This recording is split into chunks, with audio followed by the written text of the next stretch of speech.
Good evening, you're watching News Today at 9 p.m. I'm Preeti Choudhry. Our top focus, second day of a parliament logjam which continues over the BJP demanding an apology from Rahul Gandhi over his comments in the United Kingdom.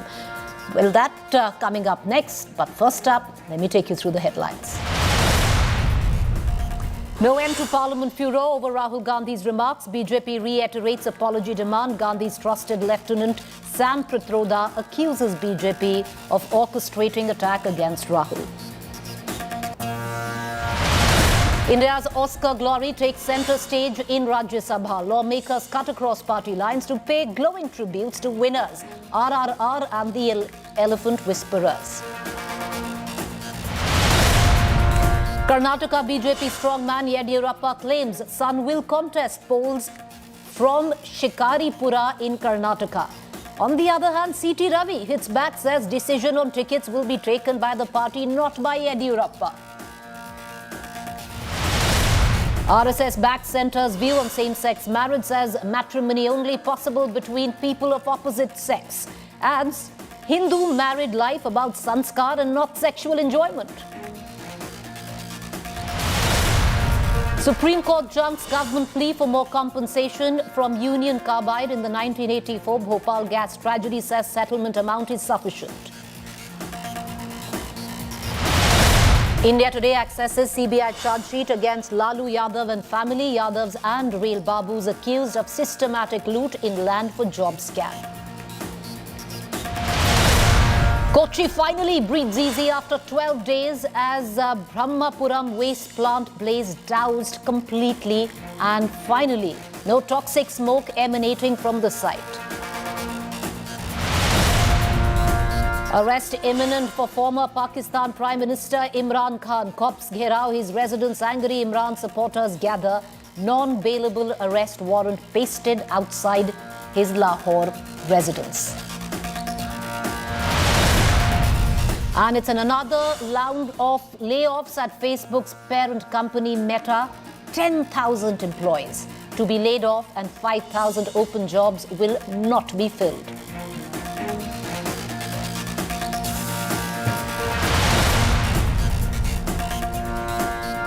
Our top story, the big political showdown in Parliament viewers. For a second day today, the House did not function as BJP insisted on an apology from Rahul Gandhi over his remarks in the United Kingdom. In fact, the Sangh Parivar also widened the attack on the Gandhis, with the RSS objecting to Rahul's comparison of the outfit to the Muslim Brotherhood. The Congress, meanwhile, is persisting with its demand for a JPC probe into the Adani stock crisis. Here's how the day unfolded in Parliament. Another day in Parliament, another washout.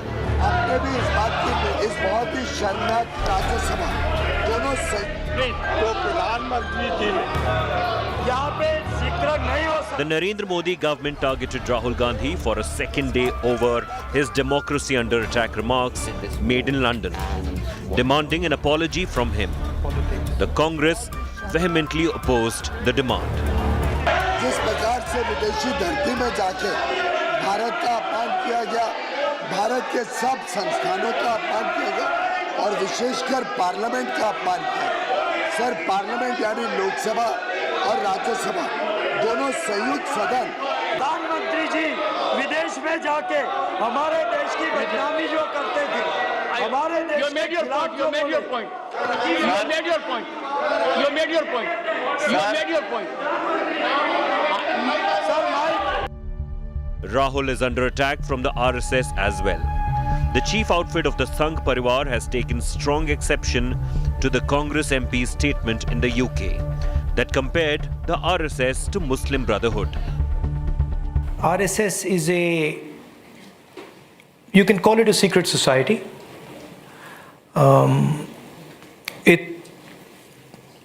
It's built along the lines of the Muslim Brotherhood, and the idea is to use the democratic contest to come to power and then subvert the democratic contest afterwards. वो संघ के बारे में कहते तो मैं इतना ही कहूँगा, कांग्रेस के उनके पूर्वजों ने भी संघ के ऊपर बहुत सारे ऐसे किया। देश के लोग भी, दुनिया के लोग भी संघ को अपने अनुभव से देख रहे हैं, सीख रहे हैं। रियलिटी क्या है सबको मालूम है। The saffron team, in fact, has widened its attack on the Gandhis. Union Minister Anurag Thakur has cited a report by Financial Action Task Force. The FATF, in a report without taking names, referred to the sale of a painting by the Gandhis to former Yes Bank chief Rana Kapoor. The banker, now an accused in a money laundering case, had claimed to the ED that the money was allegedly in lieu for a Padma award. Priyanka ji, who forced Rana Kapoor to pay 2 crore rupees bribe, or 2 crore rupees for the purchase of a painting? Who is Mr. R who has been involved? The Congress, on the other hand, renewed its attack on the Modi government over the Adani share crisis inside and outside Parliament. Chaotic scenes unfolded on Delhi streets as Congress workers tried to break barricades. Rahul Gandhi, meanwhile, fired a fresh salvo, branding India's foreign policy as the Adani expansion policy. कितनी विदेश यात्राओं में अदानी जी PM के साथ गए, कितने देशों में पीएम के ऑफिशियल टूर के बाद अदानी जी वहां गए. The Narendra Modi government, under attack from the opposition over a range of issues from Adani crisis to Chinese incursions, is striking back at the Gandhis. Rahul's statement in the UK seemed to have come handy for the Modi government. Bureau Report, India Today. All right, so what the Bharatiya Janata Party says is that Rahul Gandhi needs to apologize because what the Wayanad MP has done is India ka apman and in some way denigrating the position of India in the eyes of foreigners is what the BJP says, and they want him to apologize on the floor of the parliament. On the other hand, the Congress says that the BJP is doing exactly what Rahul Gandhi spoke of in the United Kingdom. So which is it? Let's take it to our panelists this evening. Shehzad Poonawala, Bharatiya Janata Party spokesperson, in the studio with me. Joining me also is Ajoy Kumar, Congress spokesperson, and Rahul Srivastava, our National Affairs editor. I want to begin with you, Shehzad. You want an apology from Rahul Gandhi. Because you say he's insulted India, India ka apman kiya, this is anti-India, it's anti-democracy. He has every right to say it, many would suggest. What's wrong with Rahul Gandhi going ahead, whether he's on foreign soil or not, and saying what he did? If he doesn't believe that there is a threat to democracy in India, he has every right to do so, no? You have misquoted the position of the BJP. May I correct it? Okay, please do. The entire opening package was wrong, actually. Okay, tell me, what is the position of the BJP? The parliament is the foremost espousal of our national sovereignty. Rahul Gandhi's statement tantamount to Which demand... statement? I'll tell you. Please give me 20 seconds. Sure. I promise you I'll answer all your questions.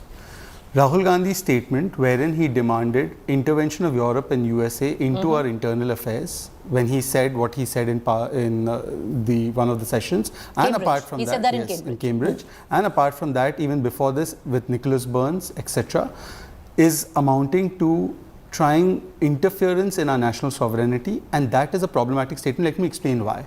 Because on the one hand, you want a parliamentary instrument to take place, for instance, the JPC as they're demanding, but on the other hand, you undermine the sovereignty of the same parliament. And he's an MP, he's not an ordinary person.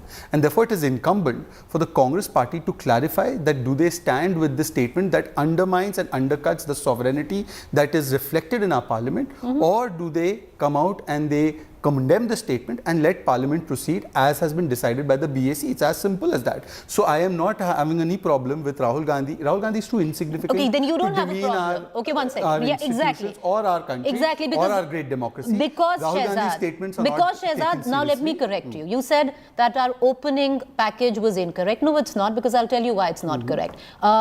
Three of your leaders, Mr. Piyush Goyal, if I quote him exactly with what he said, hear me out. Would you allow me? I know what my leaders are quoting. I'll play it again for you.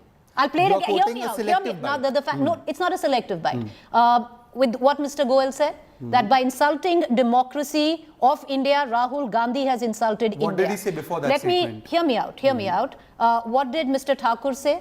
What did he say before that What did Mr. Thakur say? That अपमान किया है भारत का. You are taking half the statement. I'm taking the full statement, sir. Okay, let's do one thing. So you're saying अपमान नहीं किया. One second. Preeti, 1 second. It's not an argument between you and me, Shehzad. Hear me play out. out Piyush Goyal's entire statement in Parliament. I am happy to be corrected. One second, Shehzad. So you're clear, just so that we have the record straight. Very clearly, as a BJP spokesperson, you're saying that the BJP has no problem with Rahul Gandhi saying democracy is under threat. But the problem, hear me out what the question is. So you are saying that the problem only lies in the statement, and I will quote that statement in Cambridge where Rahul Gandhi said, why is that Europe and the US, the defenders of democracy, were oblivious of how a huge chunk of democracy in India has come undone. That is the only statement the BJP has an issue with, nothing else. Now let me tell you. Now can I re-articulate the position again? Look. Please. One are a set of statements Rahul makes denigrating our institutions and our democracy and our parliament. Those are political statements, and in the political field, we have a right to counter Rahul Gandhi. On the front of parliament, he has undermined parliament and national sovereignty. And he has not just made that statement, he has made a statement to Nicholas Burns demanding that Nicholas Burns intervenes into Indian democracy. I have that statement. I have a copy of the India Today report about how Mani Shankar Iyer went to Pakistan and demanded that Mr. Modi be removed by Pakistan intervening. It's not about Mani Shankar Iyer. Let's come back to It's a serial offender. It's not about Mani Shankar Iyer. Let's talk about... You have to give me an opportunity to articulate because there are only two panelists. So, no, there are three. No, Rahul is, I'm assuming Rahul is not on the political side. So all I'm saying is that there is a trend of the Congress party undermining our national sovereignty.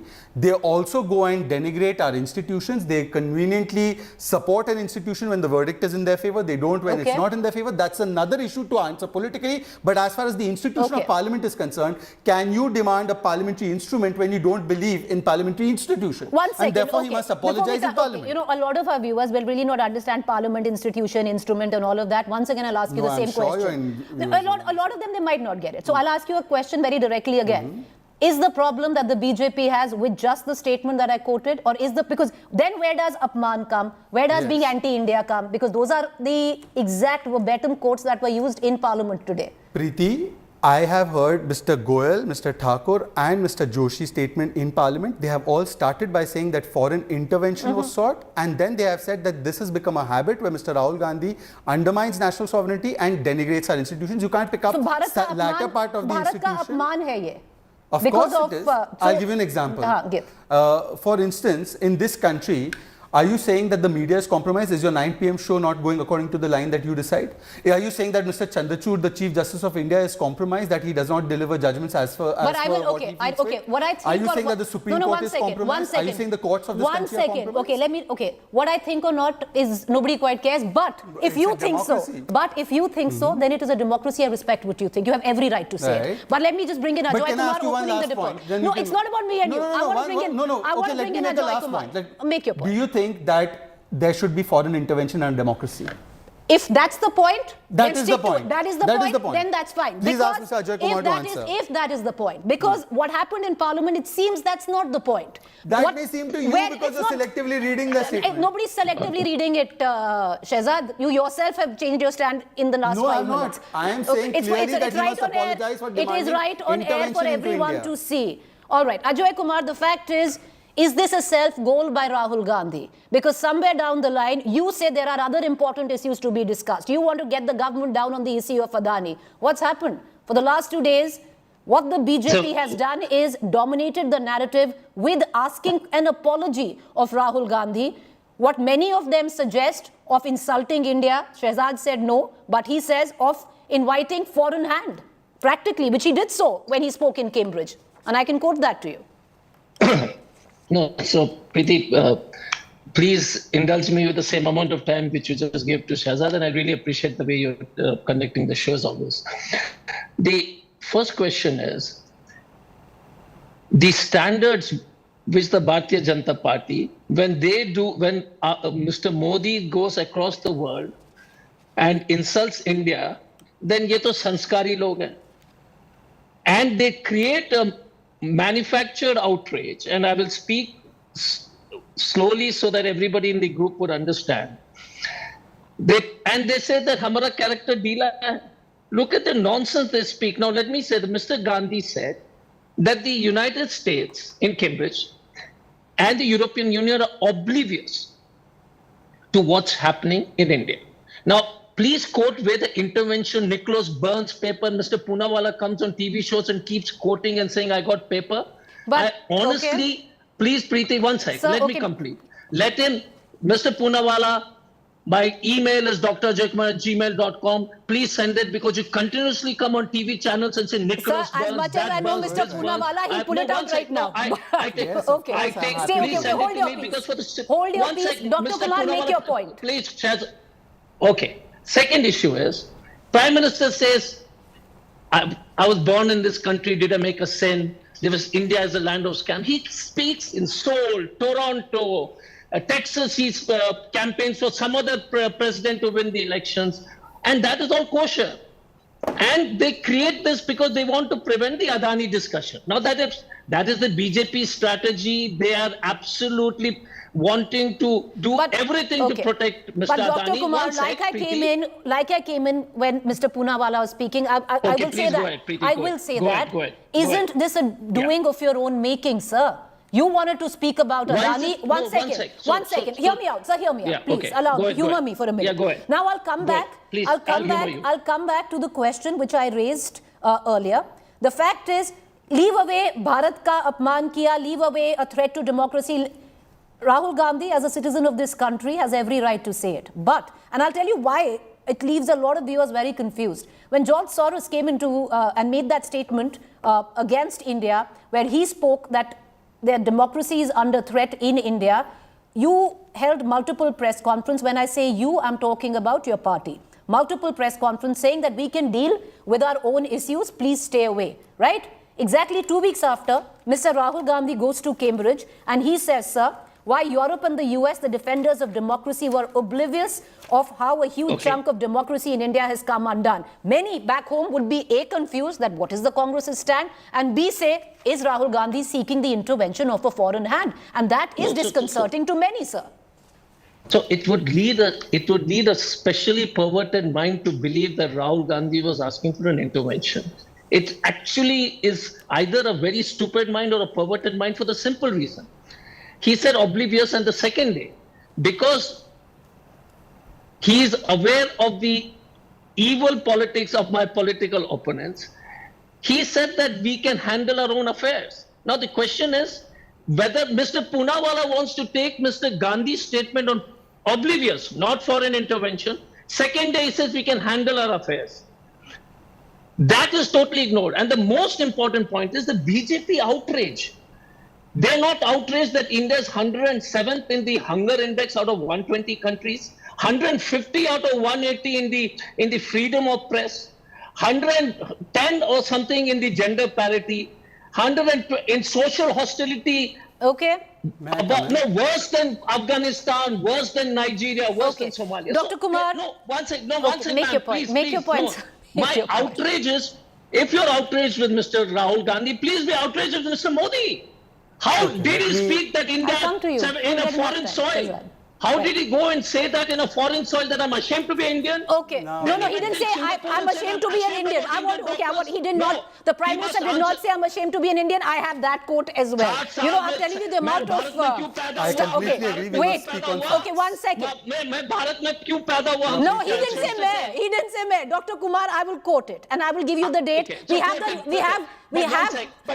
Mr. Modi saying what he did. Indulge me for 1 second. Indulge me. Sir, okay, 10 seconds and I'll go back to Mr. And then I want to bring in Rahul Srivastava. So 10 seconds, sir. Go ahead. Okay, 10 seconds. I'm a doctor. He went to Singapore and said, Doctor, जाते हैं Singapore में भारत के doctors दवाई company से. Yeah, some people will do it. Do you insult the doctors, all doctors of India? Do you insult all the institutions of India? Dr. Kumar, 10 seconds are over.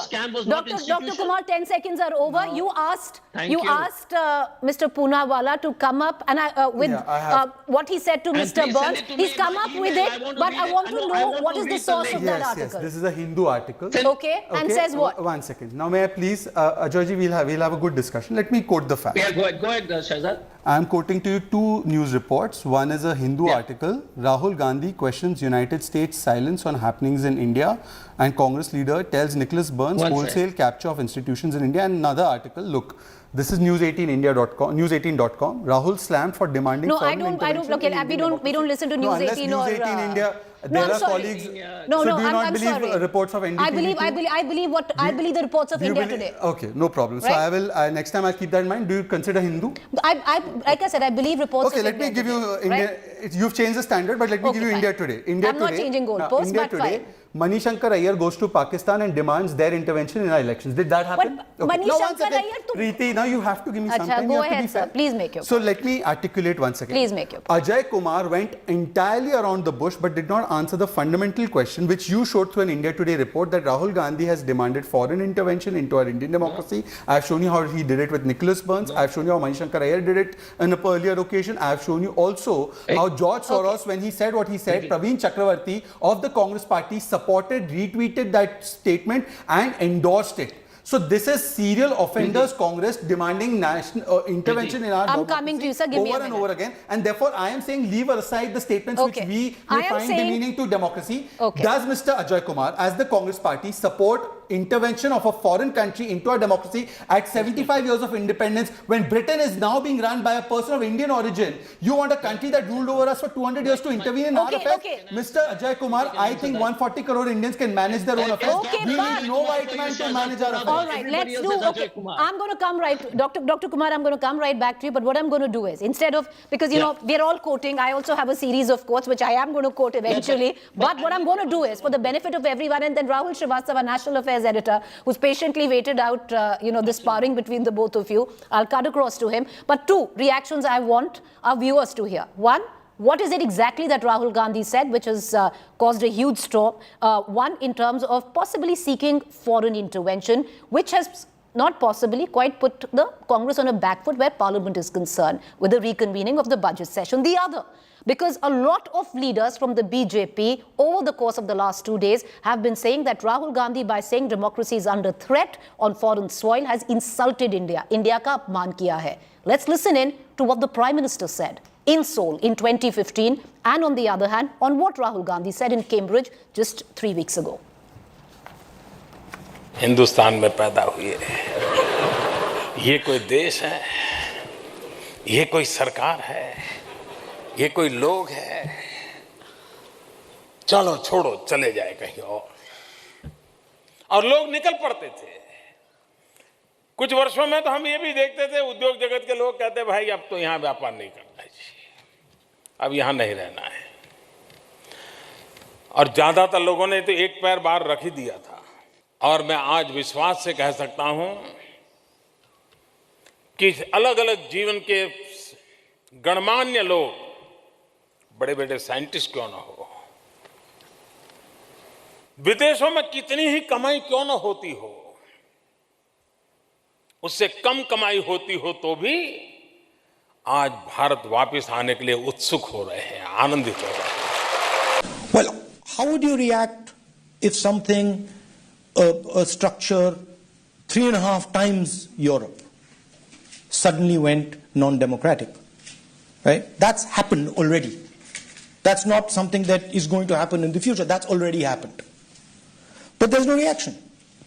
So the surprising thing is that the so-called defenders of democracy, which are the United States, European countries, seem to just be oblivious that a huge chunk of the democratic model has come undone, right? Which is a real problem.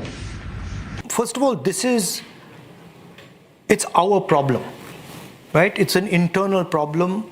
It's an Indian problem. And the solution is going to come from inside. It's not going to come from outside. All right, so what you just heard of Rahul Gandhi, you heard two very distinct, different reactions. The one you heard before, viewers, is when Rahul Gandhi seemingly had looked at foreign intervention. Many in India would interpret it as that. But clearly the blowback of that Dr. Kumar led him to make that second statement where he said that ultimately the problem will be solved in India and internally. It's our problem. But on the other hand, Rahul Srivastava, I'll bring you in on this. In 2015 in Seoul, in Shanghai, again in 2015 in May, then all the way in 2014 at Madison Square. A couple of things that the Prime Minister said, and I'll quote, earlier you were ashamed of India, today you are proud. Indians were pessimistic earlier. There were times when people used to feel that it was a sin to be born in India, that they committed a sin in their past, that they were born in India. Rahul, you know, if this is the benchmark of Apman, then what the Prime Minister said on multiple occasions abroad will be then construed as Apman, where Indians are concerned, or insult to India. And on the other hand, Rahul Gandhi's, what he said in Cambridge of what the Congress's stand has been very confusing, because he seemed to have said that why isn't there any foreign intervention on what's going on in India? I think, Preeti, the real core issue involved here is that what is construed as an Apman, which needs a Maafi. This Maafi politics is very interesting. I think it largely depends, these demands of Apman and Maafi, on which way the political wind in domestic India blowing for a political party or a political leader. If you're on a high, then you actually get away with it. And if you're not on a high and you're losing political ground, like Rahul Gandhi is, then actually it emboldens a party like the BJP to go and attack him, because they know that there are not as many people listening to Rahul Gandhi as they are listening to Narendra Modi. Now, what Rahul Gandhi did in England was one big mistake, I think. I think the mistake was that he appealed to a geopolitics which is right now needs India. It needs Narendra Modi and India in that scenario, and entities which are ready to do business with dictators and despots. He's appealing to them that when the business climate is good for India, in India, he wants them to back his cry that there is democracy at stake in India. I think that's bad call. The second element is somebody who has been on a 4,000-kilometer long yatra comes and says that there is no democracy, and also is not battling for it. He is not there in Nagaland, Tripura and Meghalaya fighting for his own party. The party is losing ground, and he's not there even after that. That is a crisis for a political party, that if you are not heard in your own country, you go abroad and you say that democracy has threat, then who listens to you? I think this is a problem about who perceives it as a threat to democracy and who perceives it as an insult. The BJP feels emboldened today. If you see the BJP pattern, it's very interesting, Preeti, that in 2019, if you realize, when the BJP was under attack on Balakot and on Pulwama and others, the BJP asked Rahul Gandhi to apologize. Then came the statement by Mr. Sam Pitroda on the Rafale issue, and then Rahul Gandhi was asked to apologize. He had to apologize in the Supreme Court for misconstruing the statement. There have been a series of demands by the BJP asking Rahul Gandhi to apologize. I think it's a counter that the BJP knows it can get away with, because Rahul Gandhi, people are not voting for him. They are not backing him. Interestingly, if you see, in 2018, when the opposition Congress demanded Mr. Modi to apologize for that Palampur speech in Gujarat, when he had said that Manmohan Singh, ex-Prime Minister, was confabulating with Pakistanis, Arun Jaitley issued a half apology. Now, this whole apology game is very dependent on who is there listening to which leader. I think beyond that, this is outrage versus outrage, as Ajay Kumar is saying. You know, that's the pity, because we're actually bringing up who said in 2014, 2015, 2016. I'll come down to the both of you. Okay, Shehzad, you want to come in for an intervention? Dr. Kumar, after him, you. Go ahead, Shehzad. Mr. Poonawalla. Is Mr. Prahlad Joshi's Twitter handle authentic and genuine? That Go ahead, sir. Make your point. Here is the statement, official statement by the Parliamentary Affairs Minister. May I quote? Sure. Yeah. America में भारत में हस्तक्षेप करने की मांग करके राहुल गांधी ने देश की संप्रभुता पर सवाल किया है, उन्हें संसद में तो माफ़ी मांगनी पड़ेगी. This is our stand articulated by the minister. I have no problem with what you or I may perceive as insult to Bharat. Somebody can argue that those who imposed emergency in 75 did not allow Kishore Kumar to sing, toyed with the Supreme Court and Election Commission, are today talking about institutions. Forget that. I'm not getting into that. I am asking Ajay Kumar, who once upon a time served this country as an officer, do you want a white man, a foreigner, to intervene in our democracy? Yes or no? And there is a serial pattern of Rahul Gandhi demanding it from Nicholas Nicholas Burns, I'm coming to you, sir. Let him Manishankar finish. Iyer Let him asking finish. Pakistan to intervene. I will come. I'll let him And finish. I'll come therefore, back to I you. am only on the limited point, Ajay Kumar. What is the official stand of Congress party on Rahul Gandhi seeking foreign direct intervention? He did not apologize. He did not say we'll manage it on our own affairs at that particular function. He said it as an afterthought much later. Therefore, the backgrounds are different in the two bites. And therefore, the simple stand of Congress party, have you not undermined parliament and sovereignty? All right, okay. So, Shehzad Poonawala quoted the Parliamentary Affairs Minister, Mr. Joshi, 9 hours back. Anurag Thakur has also tweeted out, and his full statement, I am assured his handle is also authentic. One second, his handle is also authentic. He has put his part statement, his full statement was on a PC. Okay, may I just quote him as well? Because if we are in the business of quoting, it's always good to quote. Rahul Gandhi का Cambridge cry और London lies गवाह है कि विदेशी धरती पर भारत को बदनाम करने का कोई मौका नहीं छोड़ा. That's right. And the reaction that we played of Anurag Thakur of a story that you said was incorrect was the entire reaction that Mr. Thakur, sir, hear me out, that Mr. Thakur has put out himself on his Twitter. So he has only cut it and we okay, used one that. second. So you're going by Anurag Thakur's statement but not by Prahlad Joshi's. No, is that of course, your standard? true. Okay, but Anurag Thakur, Piyush Goyal, Prahlad Joshi, all of them have taken the same stand. Please ask him specifically both about are correct. this. Therefore, I will come across to you, Dr. Kumar. The fact is, you wanted to discuss Adani. We are discussing Rahul Gandhi insulting India. Whether it's come through the route of him seeking foreign intervention is a question you need to answer, sir. So the Prime Minister, first of all, I'll answer Shehzad's, Mr. Poonawala's statement, but a minute. Prime Minister says, Videsh ke pehle vyapari log chhodte the. Fact is, the Prime Minister continues to deal in untruths. The more people have left India, actually 600 per day, and 300 used to leave before 2014. So, Mr. Poonawala, the Prime Minister not only did Prime Minister seek foreign intervention in our affairs? I'll come to you. I will come to you.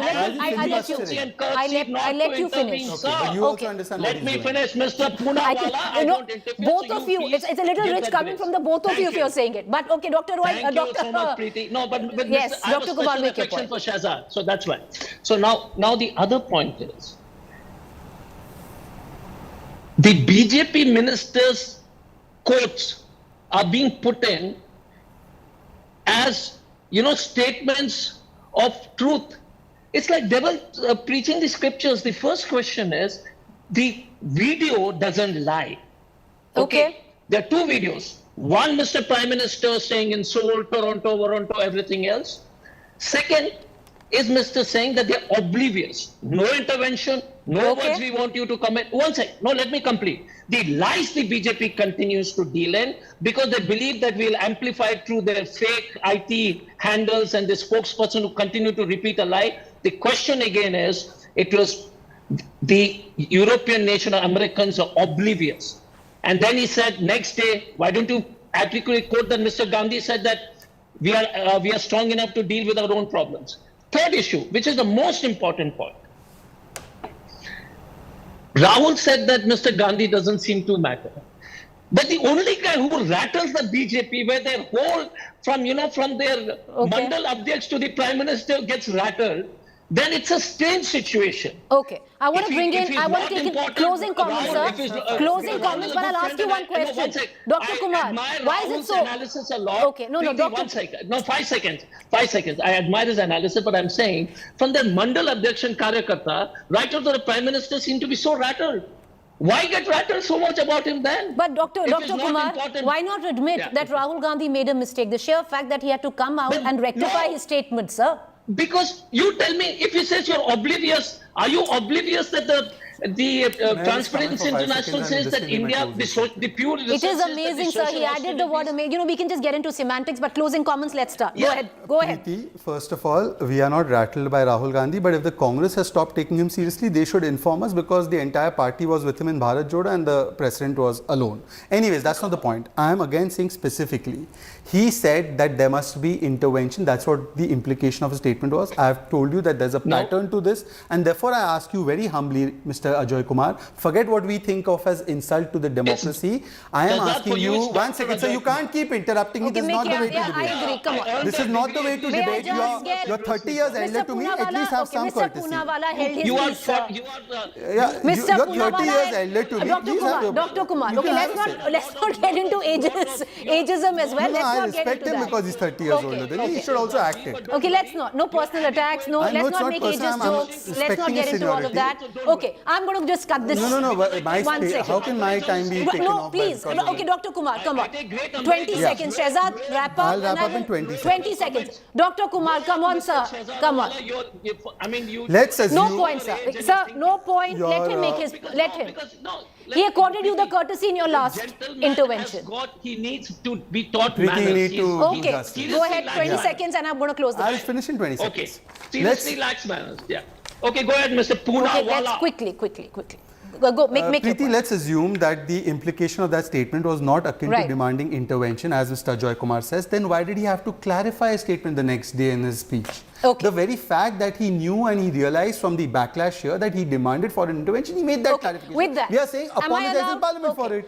Okay, with that, I'm going to close this debate, but I'll take in a... Preeti, just 1 second. Sir, 10 Please seconds. ask him what does oblivious mean to this, because BJP guys a huge problem with English and Hindi. Yes, they sir, don't we have a understand. problem. Okay, 20 seconds. Please allow. Okay, you know who's been most patient is Rahul Srivastava, my colleague. But may I please bring him in? Rahul Srivastava, at least where day 2 of the parliament is concerned, the BJP has managed to change the narrative. This debate would have been on Adani and you would have been here talking to us on that. No, it's not. But we showed Mr. Modi. Okay, No, Dr. Kumar, I'm asking Rahul. Dr. Kumar, sir, accord your panelists the courtesy, sir. What, Dr. Ajay, yes, go ahead. See, Preeti, Sorry, the Rahul. point here is Rahul, go that if somebody does a cost-benefit analysis, what has eventually happened? You're right, narrative changed. There is no discussion on Adani and Hindenburg. The BJP has managed to scuttle all that. All the other issues, unemployment, jobs, that not being discussed. You have a battle between the Congress and the BJP. That's what the BJP want. Modi versus Rahul Gandhi. That's what the BJP want. Yes, there is one thing. 780 odd MPs are paid by you, me, and 130 crore people to actually work. In the name of shaming democracy, 780 of them are not working. That's hurting democracy. All right. With that, the three of you, gentlemen, appreciate you for joining us. Tomorrow's day 3 of the Parliament. Let's see if or what comes of it. But thank you, all three of you, for joining us. I'm going to quickly shift focus to the other big developing story that we're tracking this time in Pakistan. High drama, as I speak, on the streets of Lahore. What we are given to understand that the police from Islamabad has now reached Imran Khan's doorstep, and it seems there is going to be a bid to arrest him. The supporters of former Pakistan Prime Minister Imran Khan clashed with the cops and stopped them from reaching his residence. What ensued was a fiery face-off of sorts. The police used water cannons and tear gas to disperse the crowds in midst of stone throwing by Imran supporters. The PTI workers even resorted to violence, which injured several police officials. In midst of the protest, Imran Khan released a video statement asking people to fight for their rights even if he is jailed or killed. Police मुझे jail में पकड़ने के लिए आ गई है बाहर, और उनका ये ख्याल है कि जब इमरान खान जेल में चला जाएगा तो कौम सो जाएगी। आपने इनको गलत साबित करना है। आपने ये साबित करना है कि ये जिंदा कौम है। मैं आपकी ये जंग लड़ रहा हूं। मैं तो अपनी सारी जिंदगी जंग लड़ी और लड़ता रहूंगा, लेकिन अगर मुझे कुछ होता है या जेल में जाता हूं या मार देते हैं, तो आपने ये साबित करना है कि इमरान खान के बगैर भी ये कौम जदोजहद करेगी, और ये बदतरीन गुलामी इन चोरों की और ये जो एक आदमी फैसले कर रहा है इस मुल्क के, ये कभी आप कबूल नहीं करेंगे। जिसने 4 साल में सवाए पैसा बनाने के और कुछ नहीं किया, ताकतवर को कानून के नीचे लाऊंगा। जो ताकतवर दोस्त था, 55 अरब रुपया 1.9 मिलियन पाउंड उसकी जेब में डाल दी, अपनी काबीना को भी नहीं बताया। काबीना पूछती है जो लिफाफा तुम लहरा रहे हो इसमें क्या है, कोई जवाब नहीं। So is Imran Khan's arrest imminent? Let's take it to our panelists this evening. Qamar Cheema, Pakistan political analyst, joins us. So does Maid Ali, Pakistan political analyst, as well as Abdul Samad Yaqub. He's from the party of Imran Khan, spokesperson PTI. Mr. Yaqub, one question I would reckon that people, citizens from your country would also want to ask, isn't Imran Khan a law-abiding citizen? If he has 80 FIRs against him, if he has a non-bailable warrant against him, shouldn't he bow down before the course of the law? Well, I would simply place a question to you that is he a terrorist? I mean, he's a former prime minister who is facing 83 cases precisely. That one of the cases a terrorism case. So is he a terrorist? I mean, can the world believe that the terrorism case is filed against him? And is it possible for anyone, humanly possible for anyone to appear in the 83 cases in the courts? I mean, this is the fascism. This is the sham democracy. This is the deep state where the sham democracy is being practiced.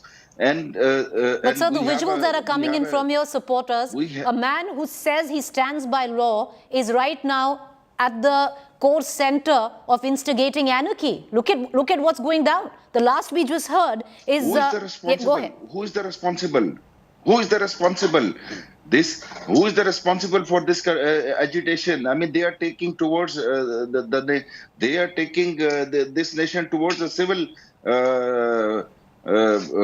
I mean, agitation. They are putting the law and order situation into the further worsen.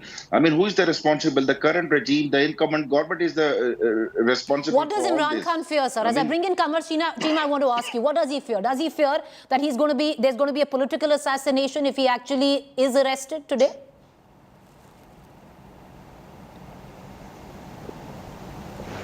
Mr. Yaqub, I'm asking you, sir. Well, I believe he's not. He's consistently appearing in the courts. He's facing the courts. He has apologized to the female judge, and we are following the legal requirements. I mean, we have filed the petition against this warrant. Every day, each single day, they issue the new warrant. I mean, is it possible for you to face the arrest warrants? I mean, there was 2 arrest warrants which were being issued today. One was in Tosha Khana case and one was in the foreign funding case. So one was cancelled and one is still existing. And that the matter would be the hearing would be tomorrow in the Islamabad High Court. So I mean, who wants the confrontation? Who wants? They are taking it to the civil war. I mean, many would suggest that you're instigating the civil war, but I'll come right back to you. But Qamar Cheema, how do you see things pan out from here on? Well, there are a few things to look at. First of all, as Imran Khan, he seems that he's above the law. Recently, he appeared in the High Court and he was sitting in the car and he gave a message to the High Court judges, I am sitting in the car and you need to listen me in the car. And then he had to appear in the court, one thing. Second, when he was in the power, he did everything while being hand in glove with the establishment to punish his political opponents. He put every political opponent in jail. Right now, the non-bailable warrants are there because he threatened the serving judge of the lower court, and he asked her that we will make you an example because you are not giving bail to us. So what Imran Khan is doing is that he believes that he has come up with this conspiracy theories that, okay, the establishment and the military and the Americans brought him down. The people bought this popular narrative, and then he's on the roads. He's saying he's above the law. Right now, there were few cases when he was in power, and those cases were not heard by the courts because at that time the military establishment was supporting him. But right now, since they became neutral, the cases have come in front of the courts, and the cases are as they should go. And obviously, during all these process, many more cases have been registered against them. So he's saying that, oh look, I'm an innocent person. So what he is doing is he's trying to give a message that his arrest is a political victimization. While when he was in power, he put every politician, Nawaz Sharif, Mariam Nawaz, Azam Zardari, the second-tier leadership, the third-tier leadership, everyone was in jail. And now there comes a time and he says that whenever the government or the police, even the serving DIG, he's a 20-grade officer who came to arrest him, and the protesters were pelting stones at him. So I think he has taken law in his hand. Obviously, the government is wants to arrest him as the court has ordered. The government is not arresting him because the government wants this. There are non-bailable warrants issued by the But courts. Maid Ali, the fact is there are over 80 FIRs against the man. If he does go in, then he's gone in for the long haul. You see, the point is, what are we discussing at the moment? It's not the government which is carrying out all these activities. At the moment, there are certain cases in the courts. It's not the result of the proceedings. It's because of Imran Khan's continuous absence from hearings in the courts. These orders have been issued by the court, not by the government or any, and not even with regard to the cases being heard in the courts. It's because Imran Khan is not compliant with the orders of the court. Both the orders, one was suspended today, the other is still holding, were issued by the judges, by the court itself. So Imran Khan, if he's saying that he's been victimized, it's something doing of his own, you know. It's not the government there to sort of bring the whole issue to this point where there are clashes in Lahore for the last so many days. A person has lost his life, Zile Shah, and we saw direct clashes with the police today as well. So he is violating the court's orders. He's not, you see, it's not any administrative thing, it's a legal thing. So we need to understand that he is violating the orders of the courts, which need to be obeyed, and he will have to obey that. And I think he'll get arrested sooner rather than later. Abdul Samad Yaqub, would you want to respond to that? That Imran Khan, clearly with what we are witnessing, with what we've seen in terms of the statements that he himself is giving out, considers himself above the law of the land. Well, I'm the citizen of the country where the Prime Minister, the former Prime Minister Zulfikar Ali Bhutto, was hanged by the judiciary. I mean, that was the verdict, which is known as the judicial murder. And we still criticize, everybody criticize that judicial murder. So, as Mr. Maida is saying that he's the orders are issued by the courts. See, the orders are issued by the court. These are the proceedings. But who has filed the cases? Who has filed the cases of the terrorism against him? So this is clearly, blatantly a political victimization. We are not. I mean, avoiding the cases. We have been. Imran Khan has been appearing in the courts. But no, he hasn't the been. Matter is called by the matter is called by the High Court of the Islamabad. Tomorrow there will be the hearing. Okay. I mean. Let's see what is going to be happen. Whether he's going to see, one thing is decided, that Imran Khan is ultimately going to be arrested. I'm going to slip into a quick break, but Kamal Chima, I want to ask you, what is the situation? Because with the visuals that are filtering in, with what we are at least seeing, it seems you're actually on the brink of a full-blown civil crisis. Well, Pakistan is facing a policy crisis. There is a political instability, obviously. We are seeing economic volatility since long, and recently we have seen a resurgence of terrorism.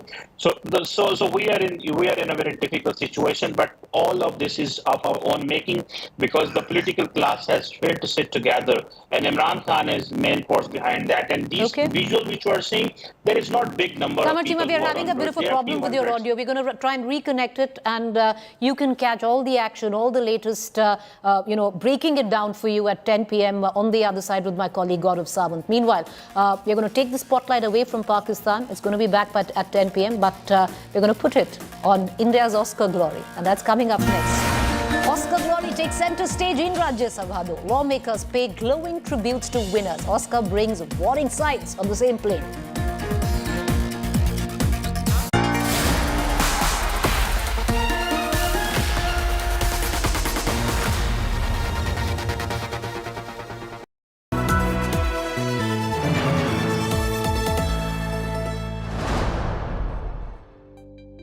India Today Conclave 2023, March 17th and 18th, New Delhi. Listen to Dhananjay Y. Chandrachud, Chief Justice of India. The India Moment.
India Today Conclave 2023, March 17th and 18th, New Delhi. Listen to Dhananjay Y. Chandrachud, Chief Justice of India. The India Moment.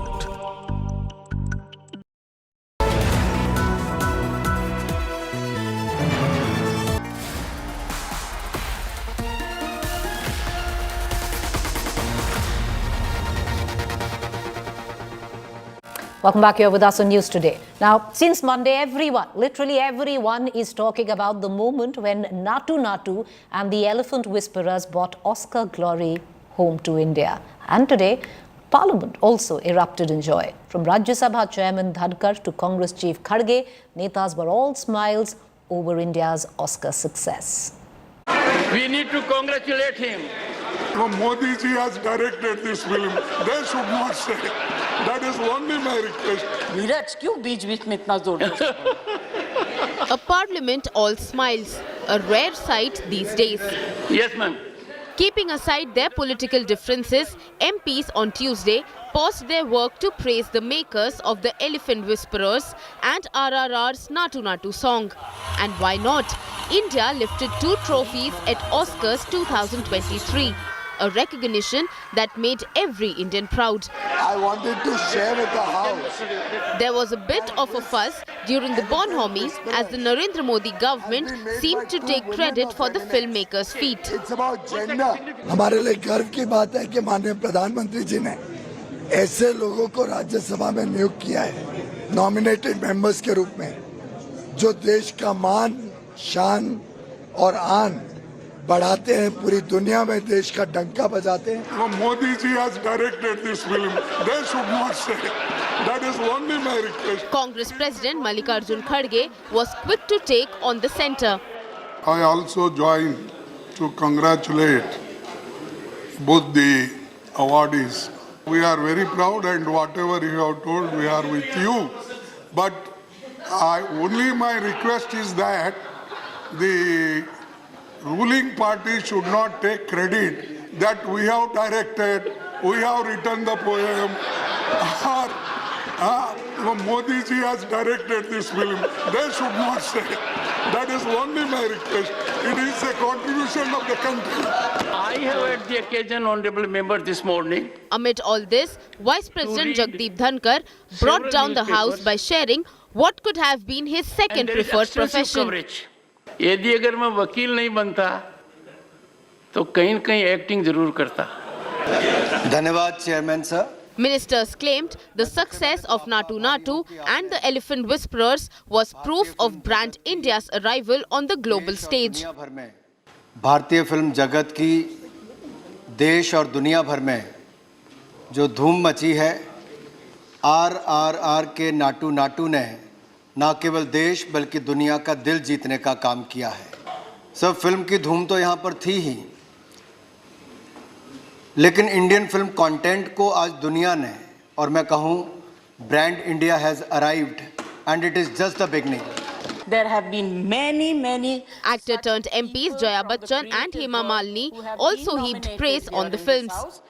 I'm so happy and I'm so glad that we are discussing the most important ambassadors of this country. And they are the film folks. Does not matter whether they're from north, east, south, west. They are Indians. I congratulate both the artist and the whole entire team of RRR, जो हमारे देश का मान बढ़ाया है. तो इसके लिए बहुत ही बधाई देती हूँ, बहुत बहुत शुभकामनाएं देती हूँ दोनों को और सारे पूरे टीम को. एलिफेंट विस्पर्स का भी अवार्ड डॉक्यूमेंट्री के लिए मिला है, वो भी बहुत ही शानदार है. Oscar glory has given our bitterly divided parliamentarians something to cheer for. Bureau Report, India Today. With that, it's a wrap on this edition of News Today. We'll see you tomorrow, but we do leave you with these images. As India wraps up the Border Gavaskar Trophy with a 2-1 series win, two of India's batting greats, Virat Kohli and coach Rahul, engaged in a special post-series chat. Listen in. Enjoy. We'll see you tomorrow. Have a good evening ahead. I've always been someone who takes a lot of pride in performing for the team. It's not like Virat Kohli should stand out. It's like when I'm batting on 40, I know I can get a 150 here, and that will help my team. The lifestyle that I think you've chosen to lead, I think is really an inspiration to, I know everyone in the dressing room, but I'm sure to a lot of other people as well. Obviously your runs are an inspiration, but just the way you've managed yourself and done that has been absolutely, brilliant to watch. My defense is my strongest point. Because when I defend well, then I know that, when the ball is loose and it's there to hit, I can cash in and get the runs that I need. We are talking to someone who's one of the best six hitters, I've seen. He could have stepped out and hit a six anytime he wanted, but realized what the team needed and played according to that situation. And I think, that really for me is a sign of absolute champion cricket.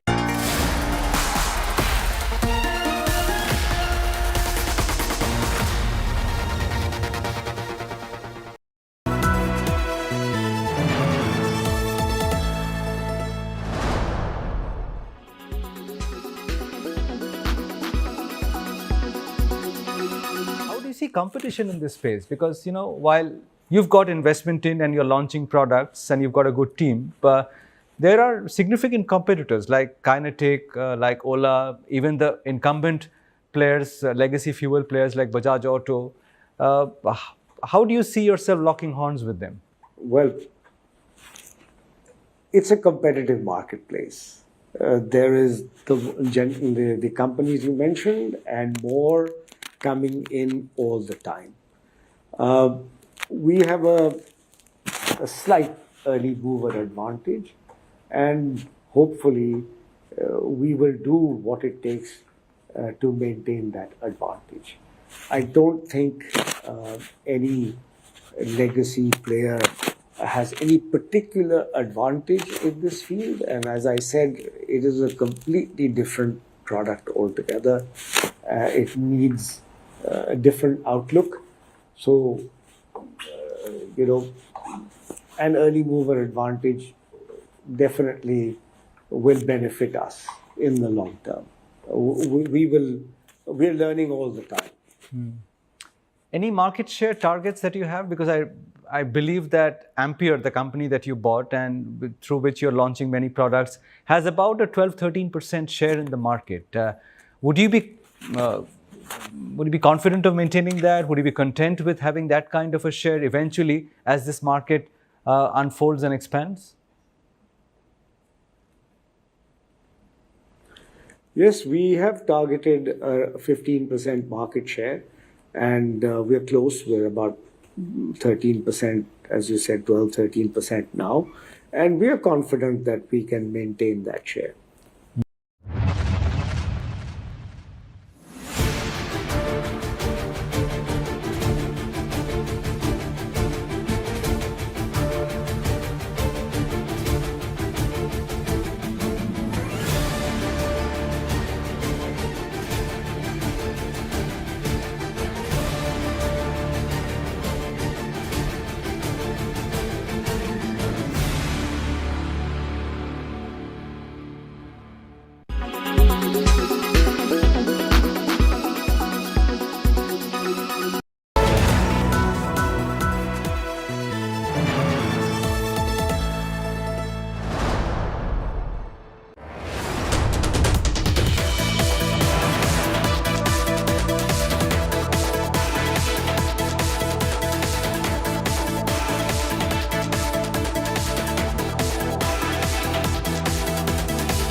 India Today Conclave 2023, March 17th and 18th, New Delhi.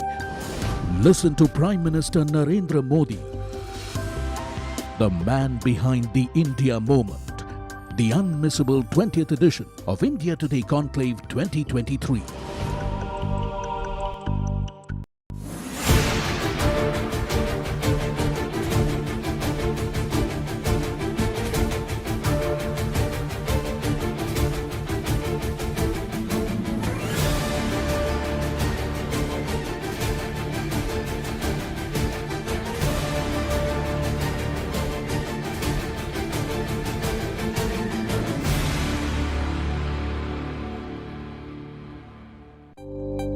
India Today Conclave 2023, March 17th and 18th, New Delhi. Listen to Dhananjay Y. Chandrachud, Chief Justice of India, the India moment. Powered by Get quick loans from Tata Capital. Co-powered by घर लेना हो या बेचना 99 एकड़ से ही पूछना. WPL हर जुबान पर नाम तेरा. Union Bank of India, good people to bank with.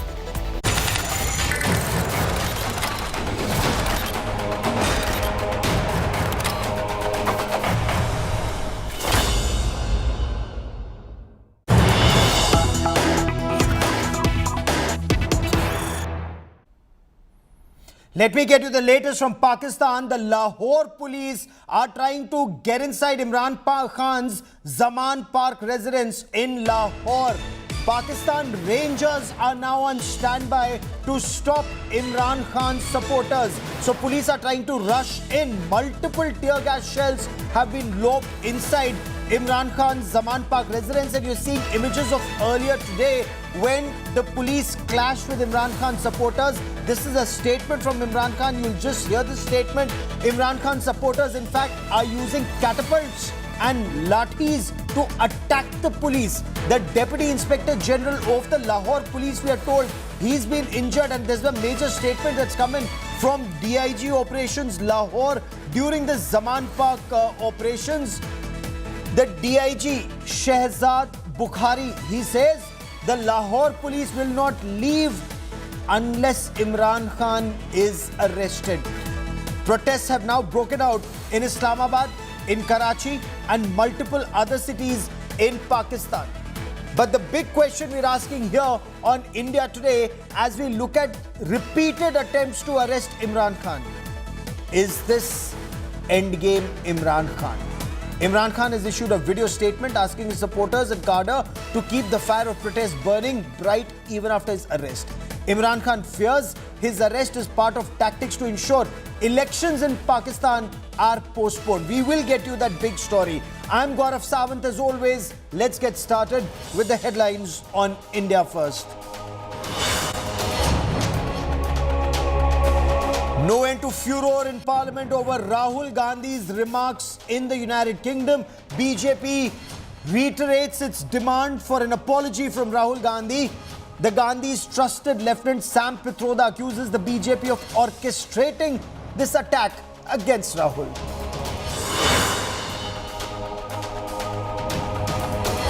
India's Oscar glory takes center stage in Rajya Sabha. Lawmakers cut across party lines to play glowing tributes to the winners, RRR and the Elephant Whisperers.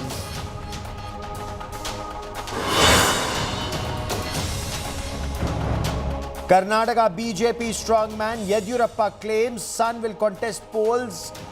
C.T. Ravi hits back, says decision on tickets will be taken by the party high command.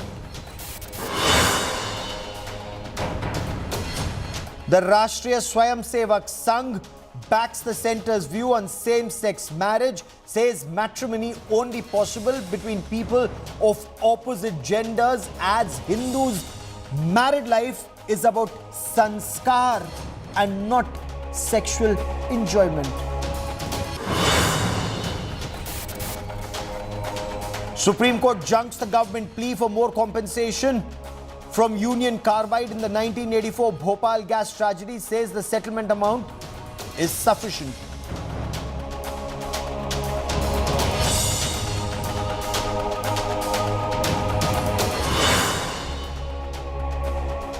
I want to take you to Lahore and get you the latest on the high drama that's playing out on the streets outside Zaman Park. Zaman Park is where Imran Khan has been living for some time in Lahore, in the multiple pictures that you see on your television screen. So you have police from Islamabad.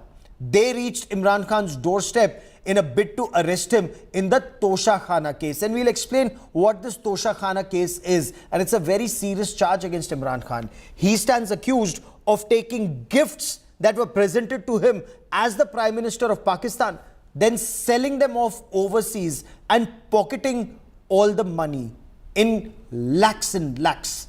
In some instances, even crores. Only when he was caught out, a portion of the money was deposited with the state exchequer. Maryam Nawaz of Pakistan Muslim League and daughter of Pakistan's former Prime Minister Nawaz Sharif says Imran Khan is the most corrupt leader in Pakistan. She says Imran Khan and his wife Bushra Bibi, she accuses Bushra Bibi of wearing diamonds of 5 carats and multiple such diamonds. She says they've made enough money to last them 3 generations. Now, Imran Khan supporters, and watch those images, those were tear gas shells and water cannons being fired at Imran Khan supporters because they clashed with the police, stopped the police from entering Imran Khan's house. There was a fiery face-off, water cannons and tear gas shells used to disperse this stone pelting mob. Imagine stone pelting and Azadi slogans. Imran Khan supporters were chanting "Hum kya chahte Azadi." From whom? From the Pakistan police and government. PTI workers resorted to violence. Several police officers, including, we are told, the DIG, they've been injured. Now, Pakistan Rangers have been called in. Incidentally, just a short while back, Imran Khan has released a video statement asking people to continue their fight even after he's arrested and jailed. So let's listen into Imran Khan, listen into a lot of other reactions that are coming in that will show you the political turmoil in Pakistan. Clearly, this is a country that's facing existential crisis right now. Police मुझे jail में पकड़ने के लिए आ गई है बाहर, और उनका ये ख्याल है कि जब इमरान खान जेल में चला जाएगा तो कौम सो जाएगी। आपने इनको गलत साबित करना है। आपने ये साबित करना है कि ये जिंदा कौम है।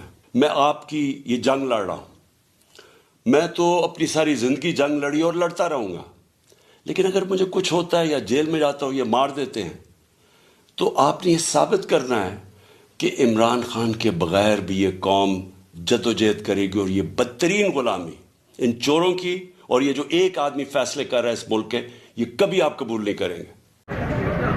डीआईजी साहब से मिलने जा रहा हूं। मेरे साथ और दोस्त हैं, पार्टी की सीनियर लीडरशिप के दोस्त भी हैं। वो मुझे बताएं उनके यहाँ आने का मकसद क्या है, मुझे बताएं। मैं उनकी बात समझता हूँ, मुझे वारंट दिखाएं, मैं पढ़ता हूँ, फिर मैं खान साहब के साथ जाके बात करूँगा और वकला से मशवरा करूँगा और फिर एक माकूल रास्ता निकालने की तलाश करूँगा ताकि यहाँ खून खराबा न हो। ये है हमारा मकसद, ये है हमारा ऑब्जेक्टिव। यहाँ पहले एक लाश जिले शाह की गिर चुकी है, ये और लाशें न गिराएं। ये मेरा पैगाम है पुलिस से कि बिला वजह यहाँ अफरा तफरी पैदा ना करें, खौफ व हरास पैदा ना करें।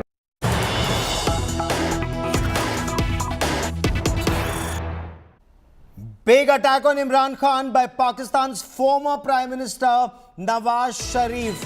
Nawaz Sharif says everyone in Pakistan knows how Imran Khan stole money in the Tosha Khana case. We all know Imran Khan is a big thief.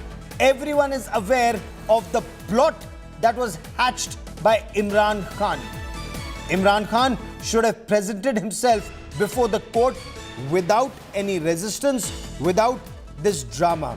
Nawaz Sharif says Imran Khan is a coward. We are looking at those images of the clashes that are taking place outside Zaman Park. So Imran Khan has not 1, not 2, not 3, but 30 FIRs, 30 criminal cases against him. In all, there are 80 FIRs against Imran Khan. And Imran Khan says these are tactics to keep him in jail. If he's arrested, He'll be arrested in one case and then he'll continue to be arrested in multiple cases and will be kept in jail for a long time. He says elections should be held immediately, but elections are not being held anytime very soon. Listen in to what Maryam Nawaz has to say, because Maryam Nawaz also has launched a frontal attack. So before I get to Maryam Nawaz, listen in to Nawaz Sharif. निज़ाम जो तोशा खाना की detail आई है, आप लोग पहले कहते थे कि इमरान खान चोर है, तो अब हुकूमत की आई है डिटेल, उसके बारे में क्या कहेंगे?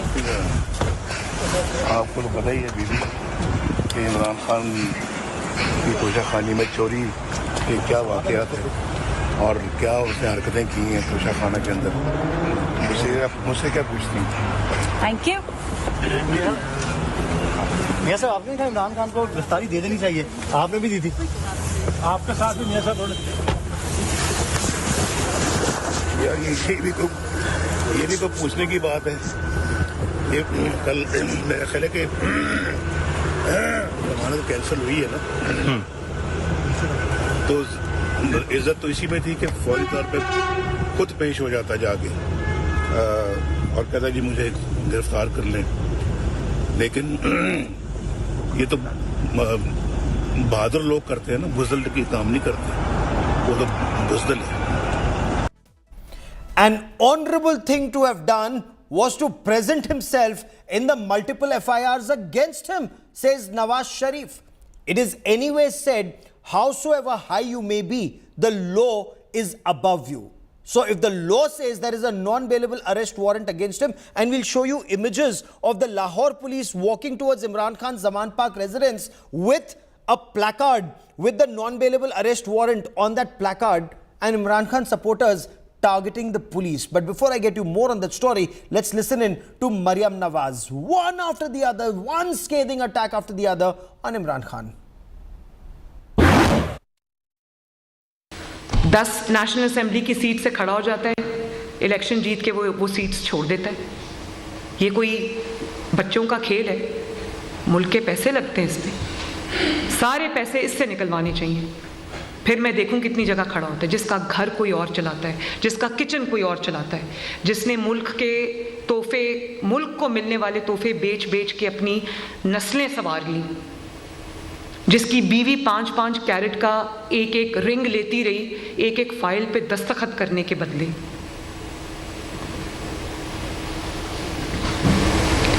जिसने 4 साल में सवाए पैसा बनाने के और कुछ नहीं किया।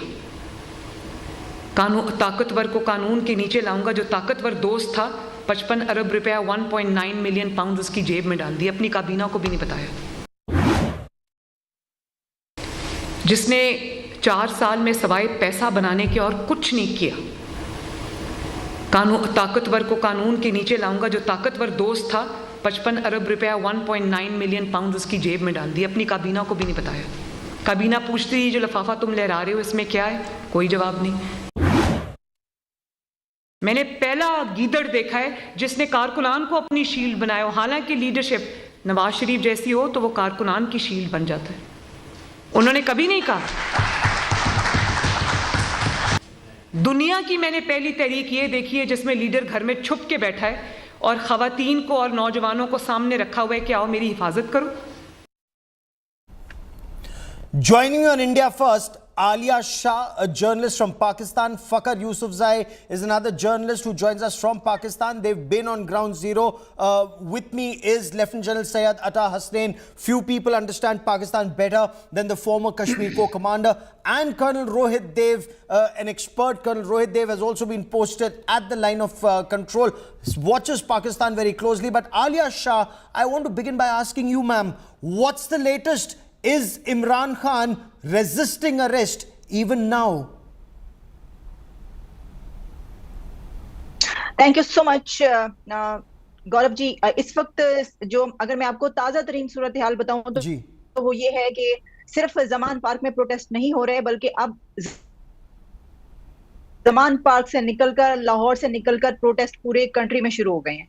और जो वीडियोस वायरल हो रही हैं इस वक्त, जो इतलात आ रही हैं वो ये हैं कि कराची से लेकर KPK तक, गुजरांवाला और जितने और सिटीज हैं पंजाब के, यहाँ सब पीटीआई के सपोर्टर्स निकल रहे हैं बाहर सड़कों पर, और जब उनको रोका जा रहा है तो क्लैशेस की वीडियोस भी आ रही हैं। तो इसका मतलब ये हुआ कि अब हम उस अनार्की की तरफ बढ़ रहे हैं कि जो हमें लग रहा था कि शायद सिर्फ जमान पार्क तक रहेगी और लाहौर में ये सब कुछ हो रहा है, इससे आगे नहीं निकलेगा और इमरान खान की गिरफ्तारी हो जाएगी। लेकिन अब ऐसा महसूस हो रहा है कि ये पूरे मुल्क में उन्होंने, क्योंकि इमरान खान के भांजे जो हसन है उनकी भी वीडियो वायरल हुई है जिसमें उन्होंने बुला लिया है लाहौर में लिबर्टी चौक पे अपने, तो जिस तरीके से आपको याद होगा 9 अप्रैल की रात थी और इमरान खान के साथ जो भी उन्होंने कहा कि उनको हुआ, अगले दिन उन्होंने जो प्रोटेस्ट बुलाया था पूरे मुल्क में, जिस तरीके से प्रोटेस्ट हुआ था, तो क्या वैसा ही वो एक और प्रोटेस्ट कंडक्ट करने जा रहे हैं? लेकिन अब ऐसा महसूस होता है कि आज की रात बड़ी भारी है इमरान खान पर भी और उनके सपोर्टर्स पर भी, लेकिन इस मुल्क पर भी, क्योंकि ये कंट्री इस वक्त जिस पॉलिटिकल टर्मोइल से गुजर रहा है और जो इकोनॉमी की सिचुएशन है,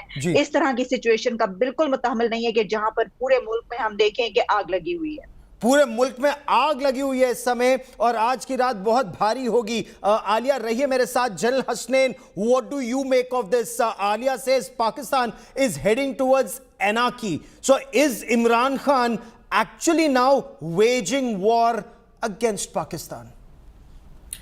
Gaurav, thank you for having me on your show. Very important program today. Yes, I do agree with her entirely. Pakistan is hurtling towards more chaos, more turbulence. Streets are going to go afire probably for some time. And all this Pakistan has seen before. We've seen this over the last 5 years, Imran Khan holding the whole nation to her hostage many times. But it's not come in sync with the situation which is existing today on the other side in Pakistan. And that is its economy. It's absolutely in the doldrums. This is the time when the leadership should be seen to be working together. There should be some sense of unity at this particular time. None of this is possible in Pakistan's politics. And this is something which is so regretful, which is what is leading most reviewers, most analysts to believe, is the Pakistan army likely to step in? Now that is a second separate question. I will come to that in just a moment. We will come to that. Is martial law the only alternative in Pakistan? Fakhar Yusufzai, we are told the DIG has been injured.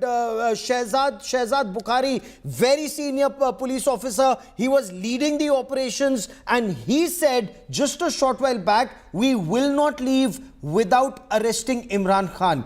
Is this rhetoric? Is he serious? Fakhar Yusufzai, in your view, is Pakistan heading towards chaos? Will Imran Khan be arrested?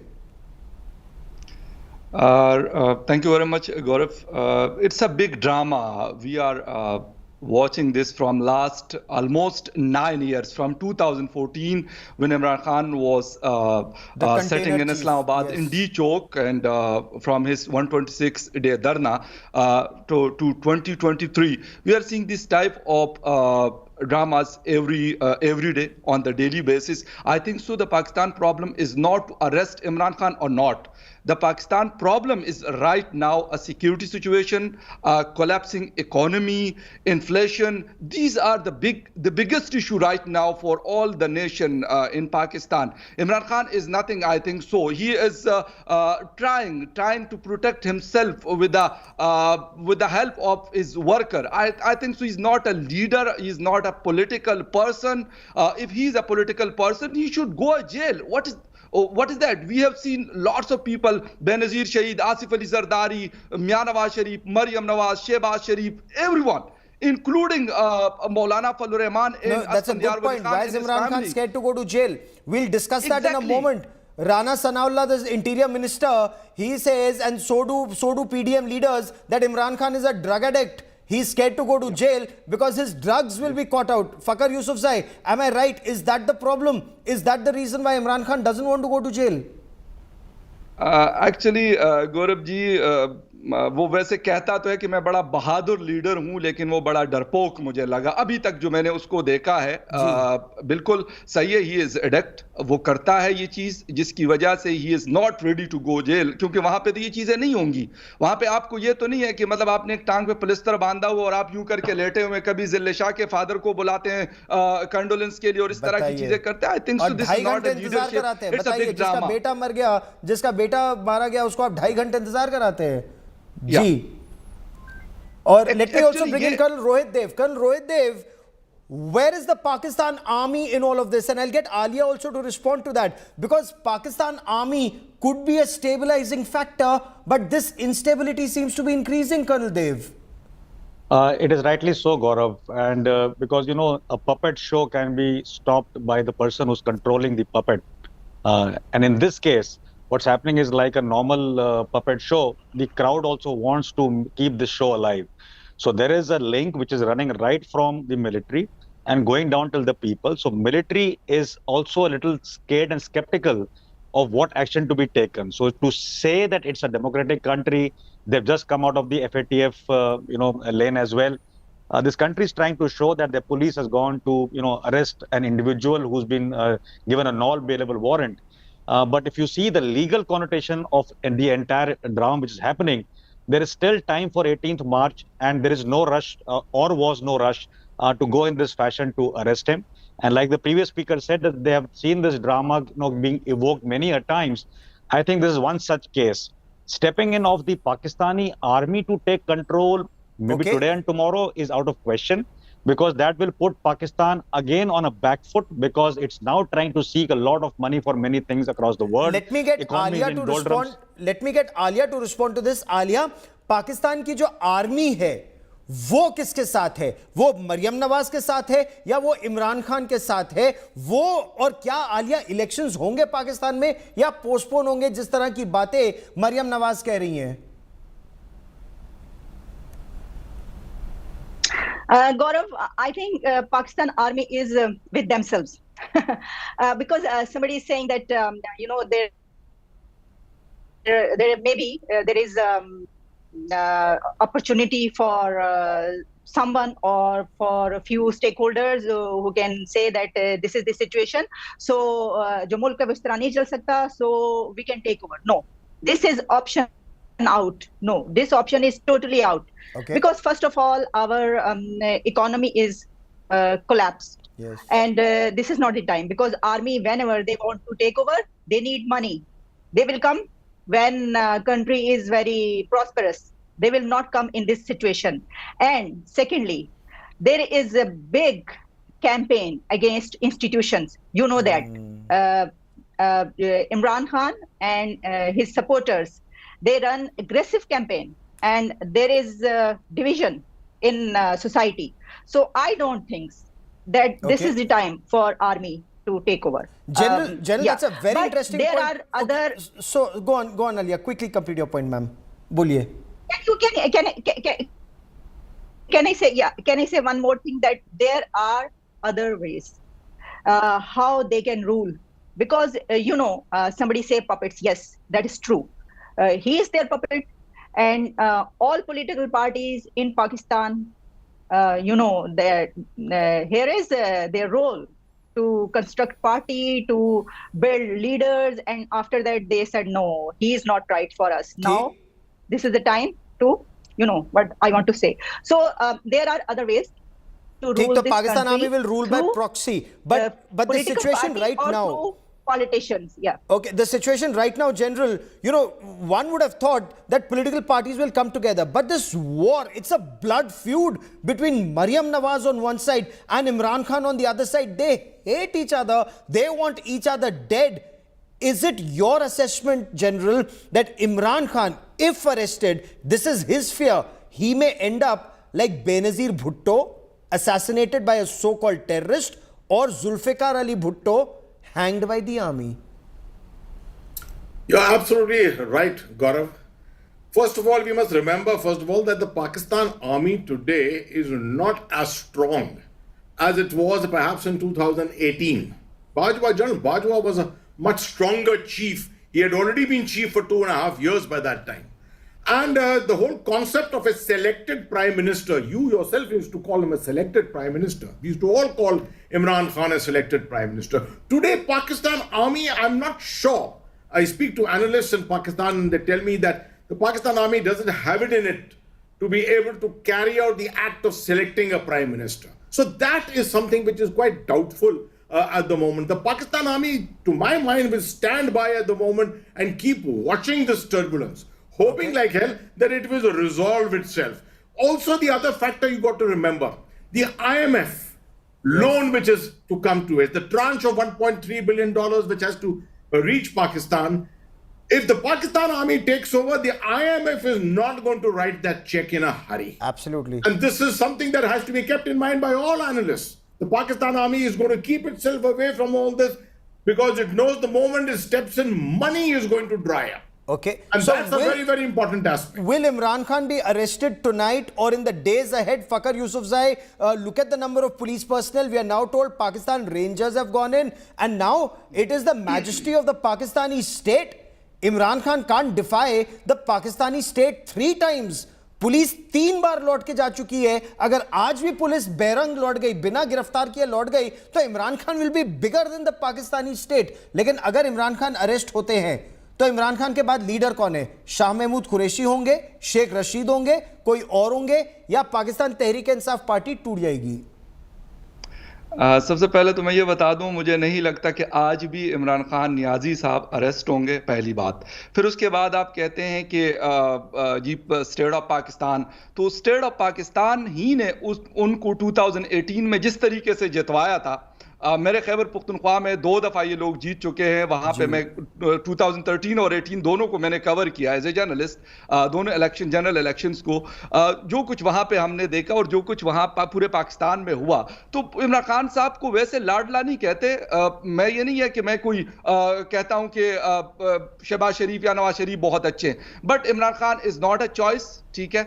और सबसे बड़ी बात यह है कि इन्होंने ही लाडला बना के उसको हमारे सर पे बिठा दिया था, मुसल्लत कर दिया था. 3.5 ईयर उनके लिए मीडिया को मैनेज किया गया, उनके लिए सब लोगों को मैनेज किया गया. ये सबको पता कौन करता रहा. और जहां तक बात है कि आर्मी की रूल करने की, तो army is ruling from last 75 years in Pakistan right now. आज भी कौन कर रहा है rule?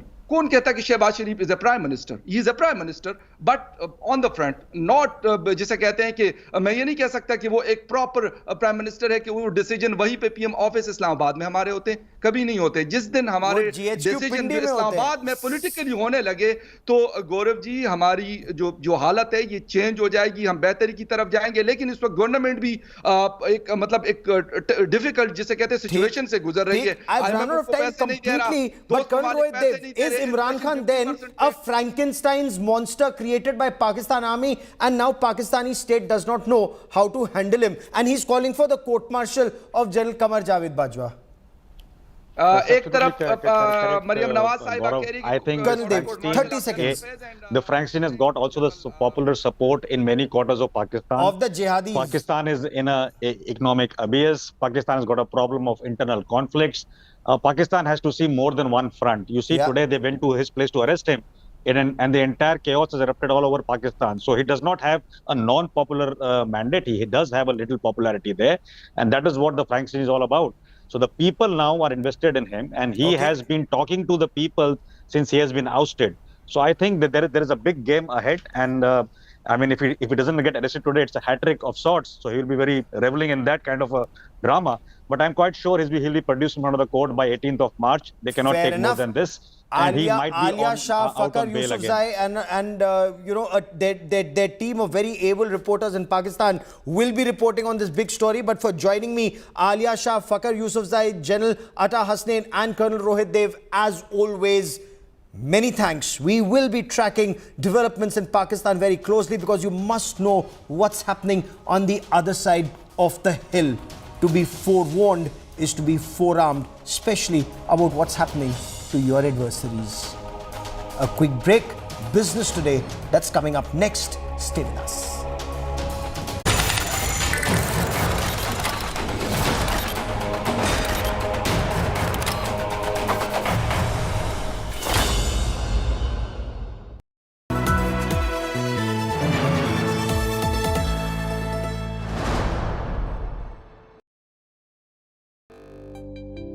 India Today Conclave 2023, March 17th and 18th, New Delhi.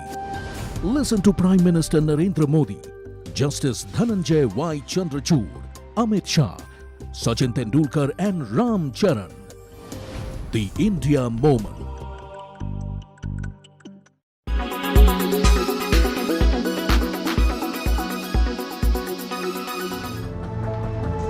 The story of Lakshmi is a source of inspiration. Despite frugal means, Lakshmi has built a business she's proud of. But it did not come easy. After working in a wide array of jobs, Lakshmi got headlong into the dry cleaning and ironing business. She now caters to over 300 families. ये हमारा जो profession है वो family business है। मेरे husband private sector में job करते थे। जब लॉकडाउन लगा तो उनकी वो जॉब छूट गई थी। तो ये फैमिली बिजनेस था, हाथ का हुनर था, तो मैंने एक बार बाहर आजमाने की कोशिश की। शुरू में 16 किलोमीटर ड्राइव करके जाना बहुत काफ़ी ऐसा लगता था, पता नहीं कितना दूर जंगल में आना पड़ रहा है। With all her hard work and dedication, Lakshmi soon took a shop on rent in a housing complex in Jaipur. She has employed 3 people to help her. Lakshmi has not only managed to build a profitable business, she has also given hope and aspirations to her children. मुझे बहुत अच्छा लगता है कि mummy papa दोनों काम करते हैं हमारे लिए, और मेरा भाई और मैं मतलब अच्छे से पढ़ पाते हैं उस वजह से। मम्मी और पापा बिजनेस करते हैं और इतना दूर जाते हैं, तो हमें बहुत सपोर्ट मिलता है उन दोनों से। Lakshmi's elder son is pursuing B.Tech and dreams of joining the Indian Navy after graduation. Her younger son plans to open a cafe. 39-year-old Lakshmi is no less than a superwoman for her family. Despite frugal means and the initial hardship, through her grit and perseverance, Lakshmi has managed to put the family business on the path to progress and given her children the hope and the aspiration to dream big. With camera person Nikhil Devankur Vadhavan in Jaipur for India Today.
Make your media plan smarter with India Today Live TV on your connected devices. Amplify your brand with 100 million smart internet viewers. To advertise, mail us at sales@aajtak.com.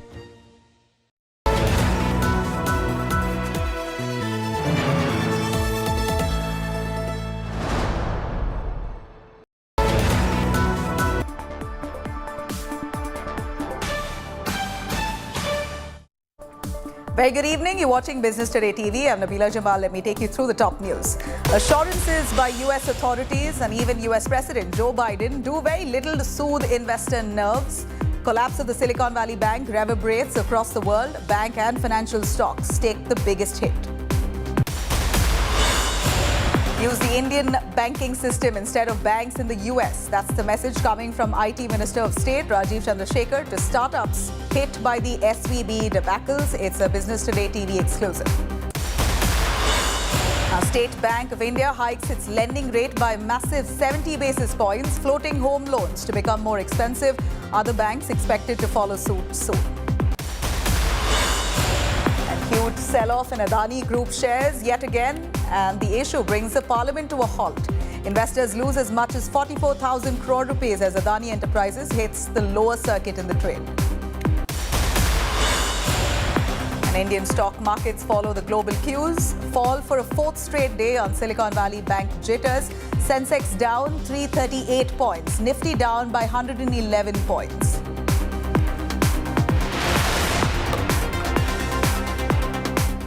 Now, contagion from the collapse of the Silicon Valley Bank and the Signature Bank in the United States continues to spread despite assurances coming by the Joe Biden administration. Bank stocks across the world are now bearing the brunt of diminishing investor sentiment. This comes even as Moody's placed 6 American banks under review for downgrade. Let's have a look. Americans can have confidence that the banking system is safe. Your deposits will be there when you need them. Small businesses across the country, the deposit accounts at these banks can breathe easier knowing they'll be able to pay their workers and pay their bills. And their hardworking employees can breathe easier as well. The reassurance seemingly mattered little to investors and traders, with banking shares taking a big hit from first 2 days of the week.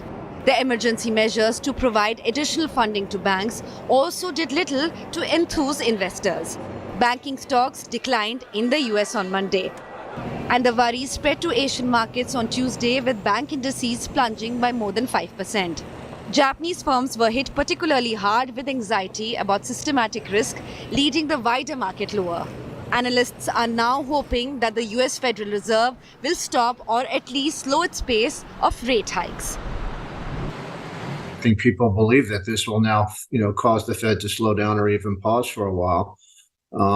I haven't heard anything from them so far today in terms of what their plan is. So I would have to go with what they've been saying, which is they're going to continue to raise rates until they can tamp down inflation. And that job's not even close to being done yet. And so that leads us to the big question about whether we will or we won't have a recession. And if we do, how big of a recession is it going to be? And I think we're definitely probably have a recession on the horizon. Although inflation has been moderating in recent months. The brisk pace of rate hikes by the US Central Bank is in part being held responsible for the banking sector woes. Interest rates in the US have been hiked by a massive 4.25% in the past 1 year, bringing them to a near 15-year high of 4.75%. This made funds costlier and tightened the flow of money, making financing difficult for banks. The so-called funding winter forced tech firms to withdraw their deposit from banks. At the same time, higher interest rates resulted in a fall in government securities, in which Silicon Valley Bank has been investing in. The bank was forced to sell these funds at a loss to cover the withdrawals. The news created panic among depositors, resulting in a run on the bank. Meanwhile, rating agency Moody's placed First Republic Bank and 5 other US lenders on review for downgrade. These include the Western Alliance Bank Corporation, Intrust Financial Corporation, UMB Financial Corporation, Zions Bank Corporation, and Comerica. Analysts say uncertainty continues to dog the sector, with investors still extremely worried about the health of smaller global banks. The prospect of tighter regulation and a preference to protect depositors at the expense of shareholders should other banks fail. Major US banks lost around $90 billion in stock market value on Monday, bringing their loss over the past 3 trading sessions to nearly $190 billion. Bureau Report, Business Today Television. Now, as Business Today TV has already said earlier, several Indian startups have been hit hard by the collapse of the Silicon Valley Bank in the United States. The IT ministry today met more than 400 startups, funds and other stakeholders to seek their inputs on this matter. My colleague Aishwarya Paliwal caught up with the Minister of State Rajiv Chandrasekhar and started the conversation itself by asking him about the impact of what's happening in the United States over Indian startup ecosystem. Have a listen. I'm pretty confident after today's conversation and following very closely the events of the last 5 days, 6 days, that the crisis that was represented by the Silicon Valley Bank implosion, the biggest crisis has passed. There are still some lingering impacts of that on our startup ecosystem. We have had a long discussion today with over 400 startups and funds and other stakeholders. And it is clear that the US government's decision yesterday to essentially ensure that all depositors will be made whole, and therefore all depositors will seek not to lose any money as a consequence of the Silicon Valley Bank implosion, is a big big step towards resolving this crisis. There is a residual problem that remains, which is the liquidity and access to those deposits and the time frame by which our startups can access the money. And so therefore, since those doubts are remaining, we have today spoken with the startups and said, if the government has to evolve a framework of giving them some funding, deposit-backed liquidity, we will certainly recommend that to the Finance Ministry and the RBI. And that I reiterated that it is the Prime Minister's absolute, unrelenting, undiluted and unambiguous goal that we will be supportive of them today as we navigate them through this crisis and ongoing if there are any similar problems in the future. So the issue is, I think, that the crisis that we saw 4 days ago, 5 days ago, is no longer the crisis that we see today. It is a much narrower issue, and we are fairly confident that we'll be on top of that. Did you see any kind of fear amongst, you are saying that, there were almost 400 startups. Do you believe there's a lot of fear in them? And how confident do you think the government is of helping, if not all the startups, at least a majority of them? Yeah, so look, understand this. These are all very young companies, youngsters who have built these companies on the basis of their ingenuity and their innovation. They've got their investors to invest. And they did what they thought was a very smart and prudent thing to do, which is deposit their money and their equity proceeds in a blue chip bank, or what they thought was a blue chip American bank. And turns out the blue chip American bank wasn't a blue chip American bank. So I think most of them are suffering from, I'm not trying to being humorous about this, but they're suffering from some sort of trauma for sure. This is not something that any young entrepreneur or startup have signed up to worry about the bank where they put their deposits going under. But it is what it is. And I think out of this, these startups and these young entrepreneurs will emerge tougher and stronger. And certainly the government of India and the unstinting support and the monitoring by the Prime Minister and the Finance Minister of the situation from the first day onwards is a signal to these startups that, look, the government is rock solid behind you, laser focused on solving these issues, and will be with you to evolve much more medium-term and long-term solutions that are built around them having much more trust and reliance on the Indian banking system, rather than having to go thousands of miles away and rely on a bank that may or may not go bust at some point in the future. So I think some of the conversation today was also about what can we do to make sure that they use the banking system that India represents and is so strong and is so resilient today in the face of the COVID and post-COVID. How can we make the Indian banking system be their go-to banking partner rather than a US bank or a European bank? Now, can a Silicon Valley bank-like collapse also happen in India? Reserve Bank of India's Financial Stability Report, released barely 3 months ago, gives an insight into this very possibility. Joining us now on this show is Anand Adhikari, who is the managing editor of Business Today magazine. Anand, thank you very much for your inputs here. But Anand, what's the real possibility of something like a collapse that happened in at the Silicon Valley Bank itself happening here in India?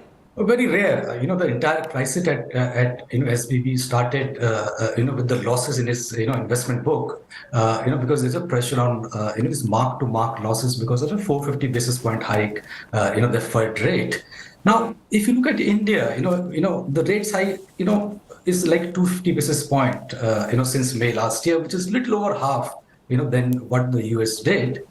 Second, if you look at the Indian banks, portfolio, they are majorly into credit, not that much into, investment. And that saves them because they earn a lot of interest and the non-interest income, which, in many times also offset the losses if they make any on the, treasury side. And now, even if one look at the GSEC portfolio, there we have, held to maturity, we have held for trading, and we also have, held for sale. Now, most of the portfolio of Indian bank is locked in held to maturity, where there is no requirement of mark to mark losses. And finally, even RBI, in 2008 they came out with a counter cyclical macro prudential measure where they asked bank to create an investment fluctuation reserve fund, where when the interest rate go down, whatever profits they make in the investment portfolio, they have to keep as a provision. If you look at all these 4-5 factors, we are in a much better position, Right. I would say. But what makes you really say sternly that Indian banks are better placed than their US counterparts? Now, in case of SBB, if you look at there's a high concentration in terms of investment in one single sector, that was a startup. Now, if you look at the Indian bank, the business model of Indian bank, they are much diversified. They are into corporate, they are into retail, they are into MSME, and even the corporate portfolio. If one look at, they have even loaned to very high rated corporates in India, and they are present in all from manufacturing to services sector. So if you look at the business model, they are well diversified here in India. The second, if I look at the balance sheet, strength, their gross NPAs are like 7-year low, at 4%. If you look at the net NPAs, they're 10-year low. If you look at the NPA provisioning, coverage, this, PCR, is over 70%, which is well over, the RBI's minimum, threshold. Even the net profits, the kind of net profits we have seen, I think, 1.8 lakh crore in 21-22. And I was looking at, the first half figure of 22-23, the profits are already, 40% up. So in terms of the business model, in terms of the balance sheet strength, I think they are Indian banks are well placed. Right. Now, how have rising interest rates affected the health of Indian banks, though? See, again, broadly, if you see the corporate book and the retail book, on the corporate side, we have not seen much lending, because the capacity utilization is, very low. So not much lending has happened there. So I don't think, the corporates, we have seen any, deceleration there. But on the retail side, retail is one segment that has been, growing in the last 4-5 years. And we will see some impact there on the retail side because banks have been growing, the unsecured loan or the MSME. And that's where we could see some stress, going forward because of, rise in the rates. And even the transmission part, if you see, we have not seen the full impact of interest rate transmission, to the final borrower. And that will happen in the next, let's say, 3 to 4 quarters. And if I compare, Indian banks with the SBB, we only have, one small category, which is called, small finance bank. Their portfolio is slightly, concentrated in micro loans. So maybe we'll see some impact on the MSME side in the large bank and also, in the small finance bank. Yes, we could see some stress, going forward. All right. Thank you very much, Anand, for joining us on that. All right, now on that note, let's slip into a quick break. On the other side, we bring you a lot more on the new government rules that will allow you to delete pre-installed apps on your mobile phones. Stay with us, we show you how.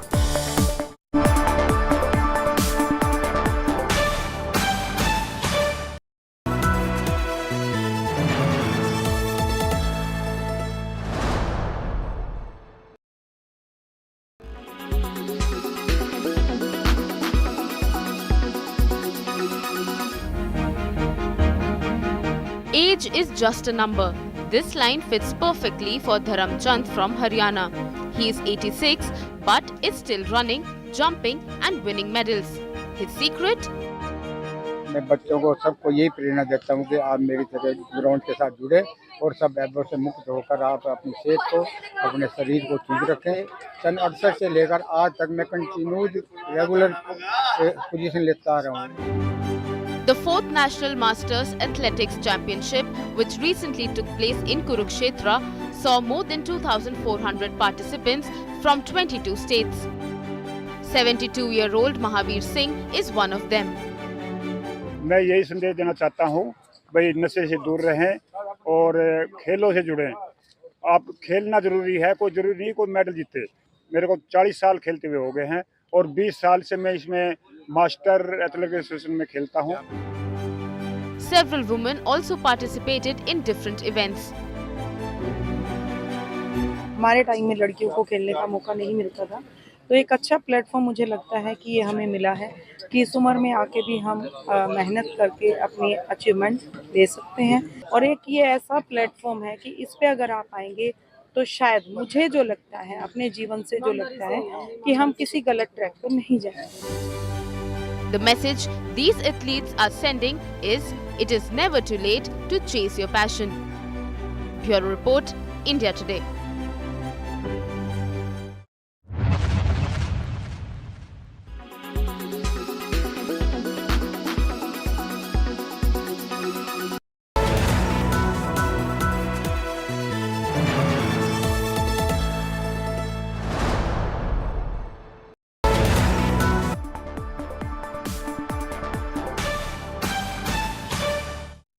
Welcome back. The government is now reportedly planning some big changes for smartphone players in India. According to agency reports, the new rules could make it mandatory for smartphone manufacturers to allow removal of pre-installed apps and also mandate screening of major operating system updates. The proposed rules could extend launch timelines in the world's second largest smartphone market and lead to losses in business from pre-installed apps for players including Samsung, Xiaomi, Vivo and Apple. The new rules are being considered amid concerns about spying and abuse of user data. Fears of China exploiting the app ecosystem have led to a ban on more than 300 Chinese apps, including that of TikTok. The Indian indices extended their fall to a fourth straight day today, with bank stocks remaining under pressure. Consumer inflation figures from Monday also weighed heavily on the trade, with analysts preparing for further interest rate hikes. Sensex fell 338 points today, closing below the psychologically important levels of 58,000. The BSE index has fallen nearly 2,500 points in 4 trading sessions. Nifty was down by 111 points. On the list of gainers, we have Titan, Bharat Petroleum Corporation Limited, L&T, Bharti Airtel and Sun Pharma. On the top laggards, we have names like Adani Enterprises, Adani Ports, Mahindra & Mahindra, TCS and HDFC Life. Now, the collapse of Silicon Valley Bank has moved Dalal Street into a bear grip. Investors are now hoping central banks worldwide halt the rate hikes. My colleague Aba Bakaya earlier spoke to Deepak Jasani, head of retail research at HDFC Securities, about what the markets hold for investors. Have a listen. Especially on a day when markets definitely need some kind of insight. The plunge post the news around SVB Bank and concerns once again of really what's happening in the US and the strength of the banking system there. To what extent do you feel this is really a knee-jerk sentimental reaction? Is there a deeper, larger concern that we could see contagion? The banking crisis or the contagion, as you would expect in the US, will definitely impact sentiments, especially in the developed economies. And we will also see the collateral damage in terms of sentiment impact on our equity market, at least, if not on the banking system or the bond markets. So people have the memories of Lehman Brothers and all fresh in their mind. So there is a doubt whether we will see Lehman Part 2 this time around. Last time it was the case of a lot of bad debts on their books. This time it is the case of MTM losses on their bond portfolios. So although the reason for the losses may be different, but having said that, the losses on the books in most cases may still be quite large. And in case the news flow, the negative news flow does not cease soon enough, then we could see some more downside in the markets globally and also in India. Okay. In addition, we've got the Fed decision coming up shortly. What are your anticipations there? How much could that help, or any commentary there could be significant as well in soothing the markets? Do you feel we are already perhaps also awaiting some kind of indication there? Markets today in free fall, so clearly we're not factoring in any good news right now. But what could we potentially hear from the Fed that would help to soothe the markets? Yeah, so there are different expectations on the street. Now, one expectation is that 50 basis point rate hike is now out of question. So now we are dealing with two outcomes. One is a 25 basis point rate hike, and the other is no rate hike at all. So one of the large investment banks in the US is tilting towards the second view. In case US Fed ultimately opts for no rate hike, then it would be a good signal to the markets generally. If they opt for a 25 basis point rate hike, then still the reason or the trigger for the recent fall will remain alive, and we will still see a lot of banks coming into trouble.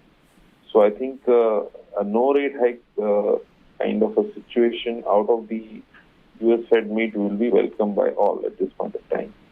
Well, we've seen, Goldman in particular, scrap their views on a potential hike coming in from the Fed. We've also seen a massive volatility when it comes to crude, for instance, as we've seen everyone turn to trying to restore some stability to equities post this entire SVB mess that's unfolded. In addition to that, we've also got the dollar lower, tailwind now for commodities, just when we'd started to see that pick up, in energy prices. How much of an impact do you see this having as well? Because just looking at asset classes across and the implications on a larger scale of this fallout. So first things first, we have seen the past linkages between interest rates, inflation, equity markets, commodity prices, etc. Whatever we were taught or whatever we learned in the past is now no longer applicable, mainly because of the QE. Now, QE disrupted all these linkages to quite a large extent. So whatever we saw in the past may not necessarily happen in the future. Now, having said that, in case we are at a situation where the rate hikes stop, from that point of view, US dollar may start to weaken a bit. US dollar will weaken, leading to commodity prices upturn. But now, for commodity prices to remain uppish, we need the economic growth to pick up momentum. Now, whether that happens soon enough, we'll have to watch out very carefully. China has reopened recently, so there is some hope about the economic growth momentum being picked up. But we have to watch the European and the US markets, especially for growth returning soon there. So in case such a thing happens, then of course commodity prices can also keep rising. So it's interesting, because I was just going to ask you, that's the next question. Given this current scenario with regards to rates and inflation, are we now going to start to see the squeeze? Till now we haven't seen any impact on demand, but what do you foresee, and how are you looking at your strategy right now? So as far as India is concerned, we are a domestic focused economy. So in that sense, a large portion of our GDP comes from within. We'll have to watch out for demand triggers or demand issues at the local level. Of course, the global market is also important as far as the exports are concerned. Looking at the local markets, I think demand from the rural areas is a little sluggish, has remained sluggish for some time. There was hope of a revival in that demand. But I think the El Nino fear on the one hand, on the second hand, the abnormal weather we are seeing lately may impact the production of agri crops in the Rabi and the Kharif harvest. In case that happens, then the rural demand revival will get further postponed. In the urban areas also, we have started to see a little bit of downtrading lately. So broadly, I think demand conditions are a little weak within India. We need this fear of El Nino to get out of the way. Then probably the sentiment will improve and we will see more spending across the board. As far as the global demand is concerned, I think a lot will depend on the interest rate trajectory. In case the interest rates peak out soon and start to reverse, then we will see demand reviving across the board. till that time, we will have a lot of other worries on our plate. So that demand only for the essentials will continue. For the discretionary items, they may get postponed. All right, watch the full exclusive interaction with market guru Deepak Jasani on businesstoday.in and on your official YouTube channel, Business Today. All right, that's it for me here. But before we leave, here's a few images that we bring to you from the engagement ceremony of Gautam Adani's son, Jeet Adani. The 26-year-old got engaged to Diva Jaimin Shah, the daughter of a diamond trader, in a low-key ceremony this Sunday.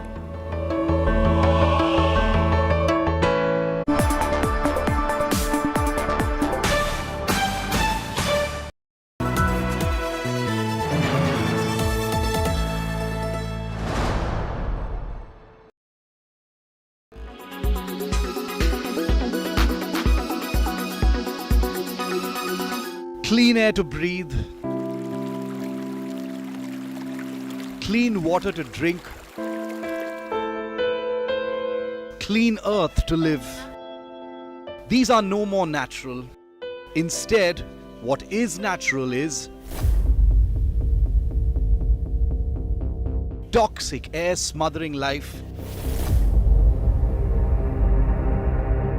toxic water killing life, toxic earth burning life. That's our crude reality of urban life. People are well aware of this real threat to health, yet Indian cities across the length and breadth of the country face a national air emergency.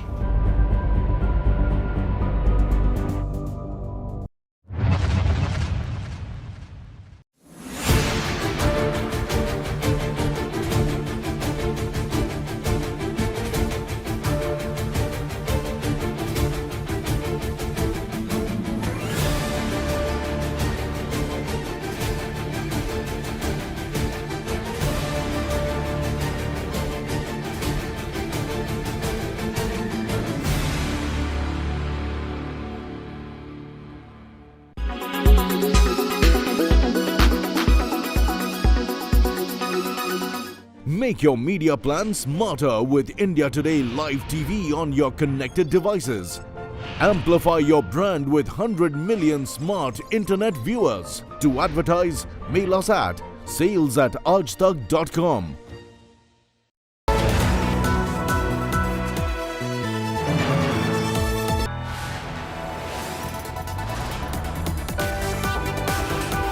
You are watching India Today.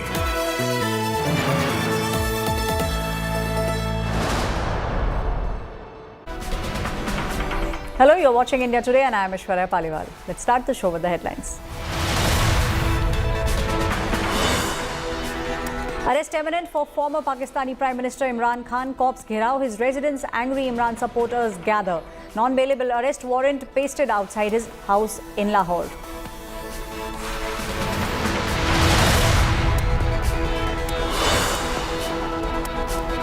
No end to the battle over Rahul Gandhi's remarks in the parliament. BJP wants Rahul Gandhi to apologize. Gandhi's trusted lieutenant Sam Pitroda accuses the BJP of orchestrating the attack against Rahul Gandhi.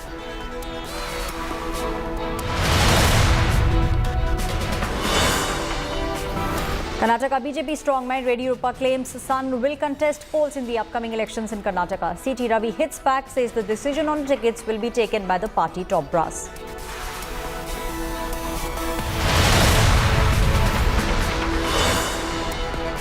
The RSS backs centre's view on the same-sex marriage, says matrimony only possible between people of opposite genders, adds Hindu marriage is about sanskar and not sexual enjoyment.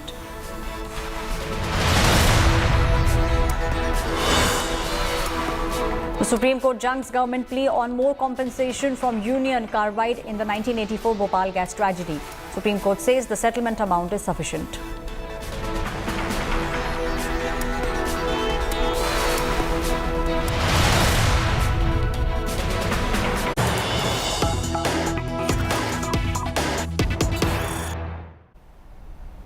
News that's just coming in. Former Pakistan Minister Fawad Chaudhry has said Imran will not surrender before the police because he faces a threat from them.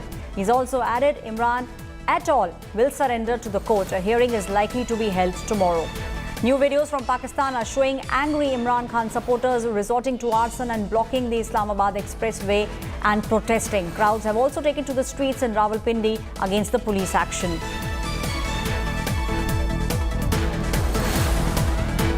My colleague Geeta Mohan is now joining me on this story.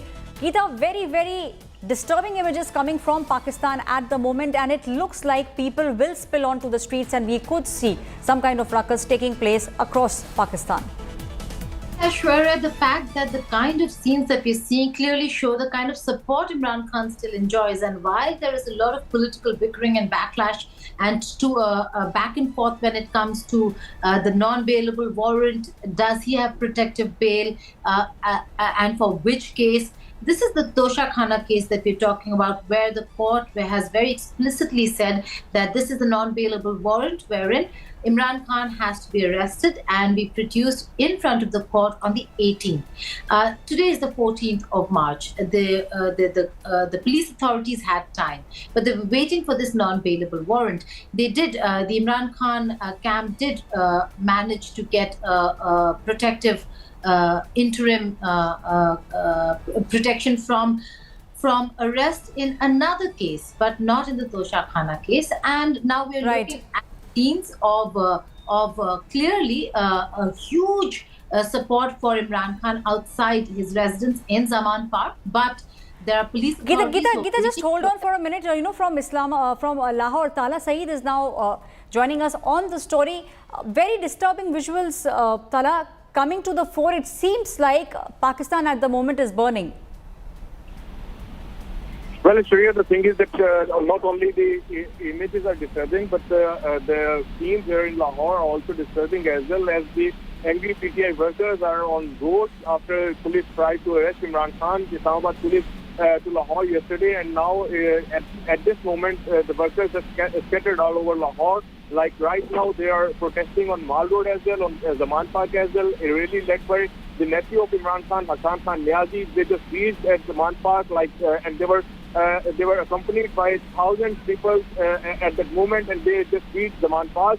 So after that, the police were forced to be on back foot, and now police is firing the tear gas shells on the protesters, and they are the protesters are they are not in mood to step back, and they are continuously resisting, and they are continuously trying to defend Imran Khan. So Tala, do you also at the moment believe we could see these kind of protests erupting in different parts of Pakistan? We are seeing protests that are taking place in Lahore, in Islamabad, in Rawalpindi also. Are the supporters, is it expected of the supporters to come onto the streets in other cities also? Well, the PTI leadership actually asked the workers to come out on the streets, and not only in Lahore, but all the other cities are there are protests in other cities as well, like Quetta, Karachi, Islamabad, Rawalpindi. Protesters are on the road, and they are protesting against the attempted arrest of Imran Khan. And right now, PTI workers in Lahore, they are protesting at different locations of Lahore, not only at Zaman Park, but they blocked the main entrance of Lahore, which is Babu Sabu, and they are blocking different other areas as well.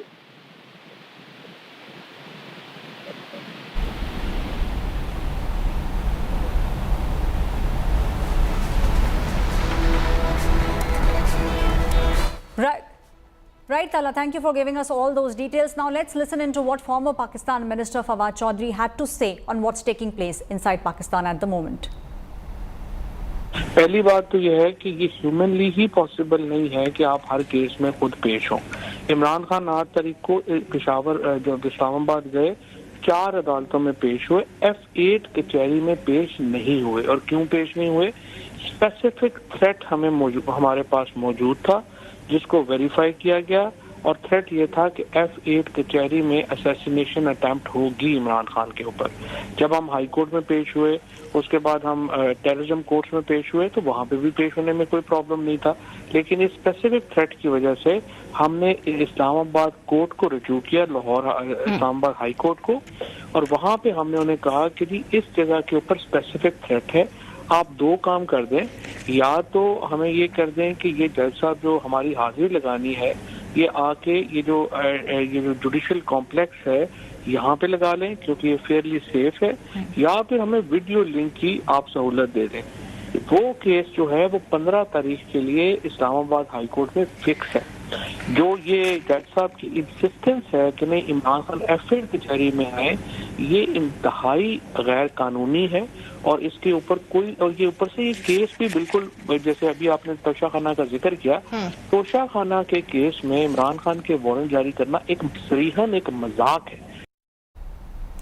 Geeta, what in your opinion will be the way going forward for Pakistan? We have seen how they have been running from pillar to post to get some money.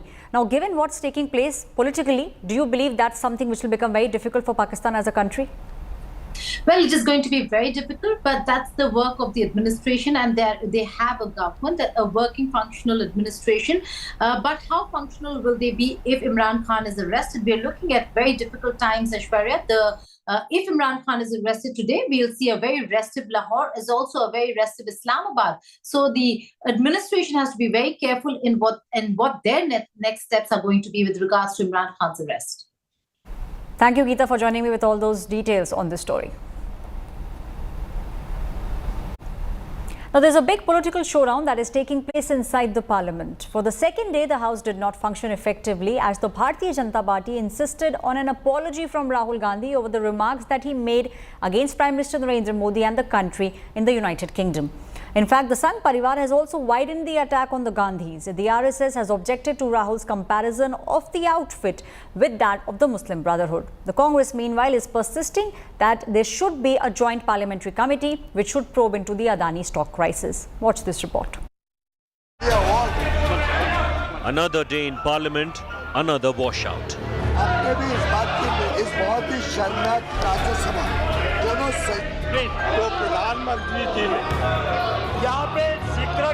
The Narendra Modi government targeted Rahul Gandhi for a second day over his democracy under attack remarks made in London, demanding an apology from him. The Congress vehemently opposed the demand. जिस प्रकार से विदेशी धरती में जाके भारत का अपमान किया गया, भारत के सब संस्थानों का अपमान किया गया और विशेषकर पार्लियामेंट का अपमान किया। सर, पार्लियामेंट यानी लोकसभा और राज्यसभा दोनों संयुक्त सदन। प्रधानमंत्री जी विदेश में जाके हमारे देश की बदनामी जो करते थे, हमारे देश के खिलाफ जो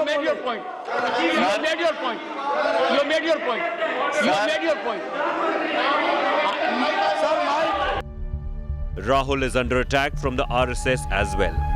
The chief outfit of the Sangh Parivar has taken strong exception to the Congress MP's statement in the UK that compared the RSS to Muslim Brotherhood. RSS is you can call it a secret society.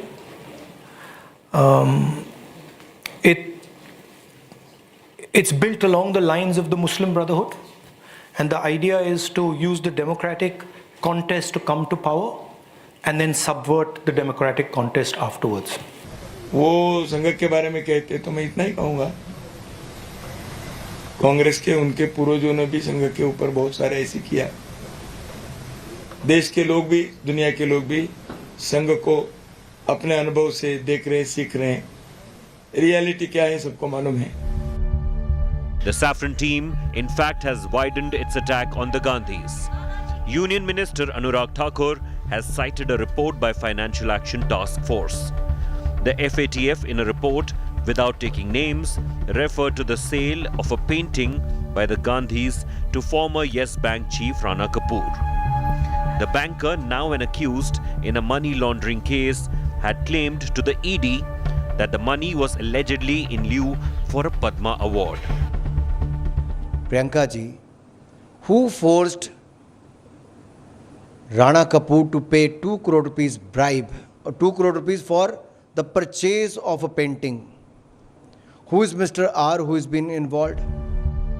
The Congress, on the other hand, renewed its attack on the Modi government over the Adani share crisis inside and outside Parliament. Chaotic scenes unfolded on Delhi streets as Congress workers tried to break barricades. Rahul Gandhi meanwhile fired a fresh salvo, branding India's foreign policy as the Adani expansion policy. कितनी विदेश यात्राओं में अदानी जी PM के साथ गए, कितने देशों में पीएम के ऑफिशियल टूर के बाद अदानी जी वहां गए. The Narendra Modi government under attack from the opposition over a range of issues from Adani crisis to Chinese incursions is striking back at the Gandhis. Rahul's statement in the UK seemed to have come handy for the Modi government.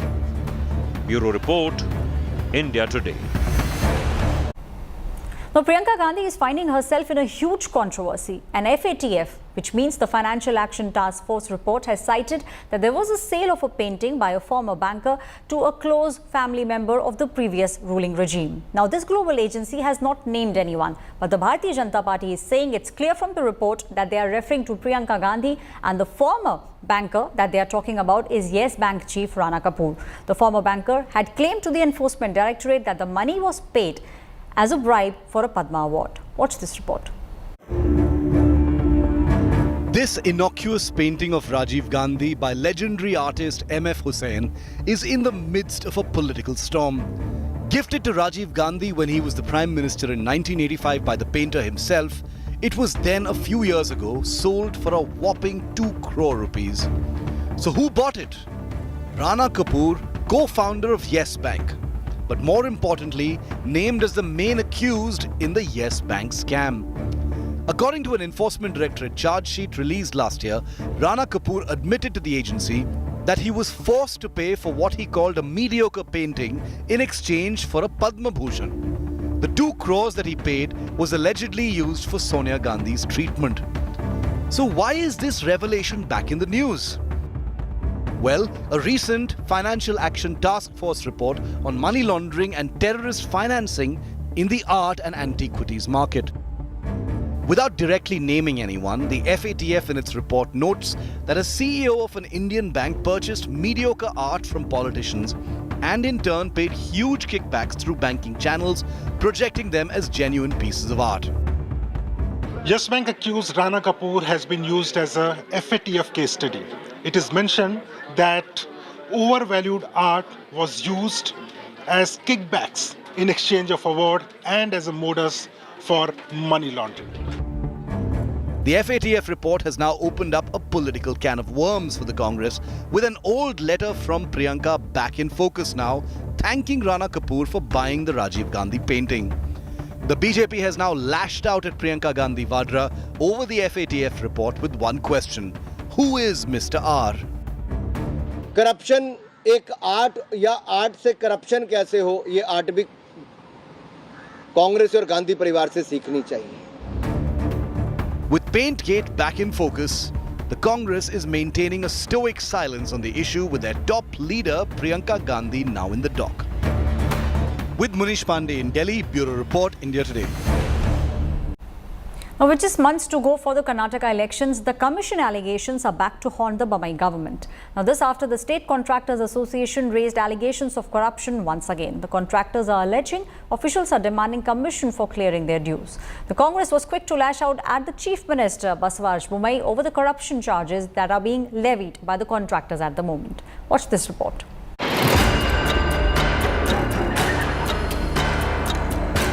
Commission Raj tag is back to haunt the Basavaraj Bommai government. The Karnataka State Contractors Association has raised the charge of corruption yet again. Only 22,000 crores. Just months ahead of elections, the contractors allege officials are demanding commission for clearing their dues. You please release it at a time and only 22,000 crores. And otherwise you maintain the seniority. Percentage asked in this 22,000 crores, so people are asking 7 to 10%. Yes, 7 to 10% they are asking. And that's why we are protesting on this one. The Congress, the principal opposition in the state, has latched on to the statement, targeting the biggest chink in CM Bommai's armor. It's an open secret that BJP government in Karnataka is a commission government. a 40% commission government. Except for commission, there is nothing else they can do. So that is what is happening in Karnataka. And BJP is exposed party. Contractor and Association every other day has come out with documents alleging the way they are being harassed for commission. The state government is muted in its response. Housing Minister V. Somanna, who is reportedly toying with the idea of crossing over to Congress, evaded an answer on contractors' allegations. ನನ್ನ ಇಲಾಖೆಗೆ ಯಾವುದೋ ಸರ್ಕಾರದಿಂದ ದುಡ್ಡು ಬರೋದಿಲ್ಲ. ನನ್ನ ಇಲಾಖೆ ರಾಜ್ಯ government sir ನಿಮ್ಗೆ ಒಂದು ನಿಮಿಷ ನನಗೆ ಗೊತ್ತಿಲ್ಲದ ಕೇಳಬೇಡಿ. ನಂದು ಹೌಸಿಂಗ್ ಬೋರ್ಡ್ ಅವರೇ ದುಡಿಬೇಕು ಅವರೇ ಸಂಬಳ ತಗೋಬೇಕು. ಸ್ಲಮ್ ಬೋರ್ಡ್ ಒಂದು ಇತಿಮಿತಿಯಲ್ಲಿ ಯಾವುದೋ ಒಂದು ಬೋರ್ಡು ಇನ್ನೊಂದು ರಾಜೀವ್ ಗಾಂಧಿ ಬೋರ್ಡ್ ನಂದು ನಾನೆಲ್ಲ ಬೋರ್ಡ್ ಅಲ್ಲಿ ಇರೋದ್ರಿಂದ ಆ ಬೋರ್ಡ್ಗೂ ಈ 22,000 ದಯವಿಟ್ಟು ಒಂದು 2-3 ಸಾವಿರ ಕೊಟ್ರೆ ನಾನು 52,000 ಮನೆ ಮುಗಿಸ್ಬಿಡ್ತೀನಿ. Private contractors raised the issue of commission first in 2021 in a letter to Prime Minister Narendra Modi. Since then, they have repeatedly claimed being forced to pay 40% cut for government tenders. The state Lokayukta had recently arrested BJP MLA Madal Virupaksha's son, Prashant, for allegedly accepting a bribe of 40 lakh rupees from a businessman. Corruption is where the BJP government in the state is widely perceived to have failed in controlling. Bureau Report, India Today. It is time now for us to slip into a very quick break. More news coming up on the other side.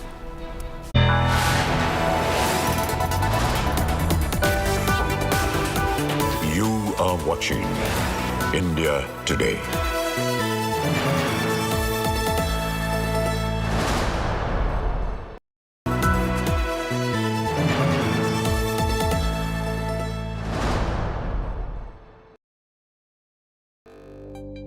India Today Conclave 2023, March 17th and 18th, New Delhi.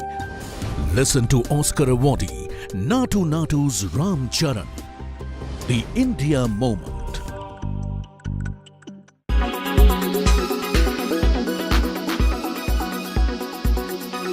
How do you see competition in this space? Because, you know, while you've got investment in and you're launching products and you've got a good team, but there are significant competitors like Kinetic, like Ola, even the incumbent players, legacy fuel players like Bajaj Auto. How do you see yourself locking horns with them? Well, it's a competitive marketplace. There is the companies you mentioned and more coming in all the time. We have a slight early mover advantage, and hopefully we will do what it takes to maintain that advantage. I don't think any legacy player has any particular advantage in this field, and as I said, it is a completely different product altogether. It needs a different outlook. So, an early mover advantage definitely will benefit us in the long term. We're learning all the time. Any market share targets that you have? Because I believe that Ampere, the company that you bought and through which you're launching many products, has about a 12-13% share in the market. Would you be confident of maintaining that? Would you be content with having that kind of a share eventually as this market unfolds and expands? Yes, we have targeted a 15% market share, and we're close. We're about 13%, as you said, 12-13% now, and we are confident that we can maintain that share.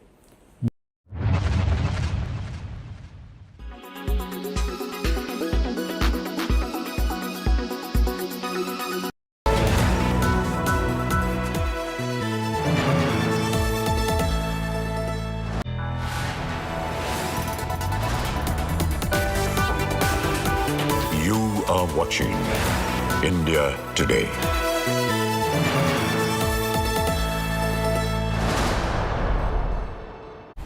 Now, since Monday, everyone is only talking about the moment when Natu Natu and the Elephant Whispers brought Oscars glory home. And today in the Parliament, there was a lot of joy. From Rajya Sabha Chairman Jagdeep Dhankar to Congress Chief Mallikarjun Kharge, netas were all smiles over India's Oscar success. Take a look at this report. We need to congratulate him. Modi ji has directed this film. They should not say. That is only my request. Virat, क्यों बीच-बीच में इतना जोर? A parliament all smiles, a rare sight these days. Yes, ma'am.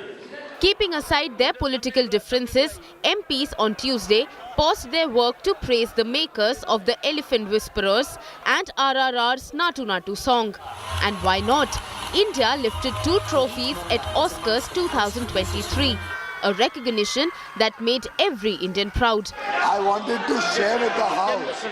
There was a bit of a fuss during the bonhomie as the Narendra Modi government seemed to take credit for the filmmakers' feat. It's about gender. हमारे लिए गर्व की बात है कि माननीय प्रधानमंत्री जी ने ऐसे लोगों को राज्यसभा में नियुक्त किया है, नॉमिनेटेड मेंबर्स के रूप में, जो देश का मान, शान और आन बढ़ाते हैं, पूरी दुनिया में देश का डंका बजाते हैं. Modi ji has directed this film. They should not say. That is only my request. Congress President Mallikarjun Kharge was quick to take on the centre.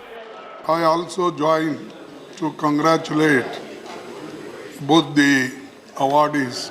We are very proud, and whatever you have told, we are with you. But only my request is that the ruling party should not take credit that we have directed, we have written the poem, or Modi ji has directed this film. They should not say. That is only my request. It is a contribution of the country. I have had the occasion, honorable member, this morning. Amid all this, Vice President Jagdeep Dhankar brought down the House by sharing what could have been his second preferred profession. यदि अगर मैं वकील नहीं बनता तो कहीं न कहीं एक्टिंग जरूर करता. धन्यवाद chairman sir. Ministers claimed the success of Natu Natu and the Elephant Whisperers was proof of brand India's arrival on the global stage. भारतीय फिल्म जगत की देश और दुनिया भर में जो धूम मची है, RRR के नाटू नाटू ने न केवल देश बल्कि दुनिया का दिल जीतने का काम किया है. सब फिल्म की धूम तो यहाँ पर थी ही,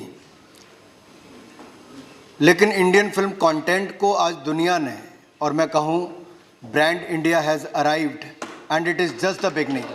There have been many actor turned MPs Jaya Bachchan and Hema Malini also heaped praise on the films.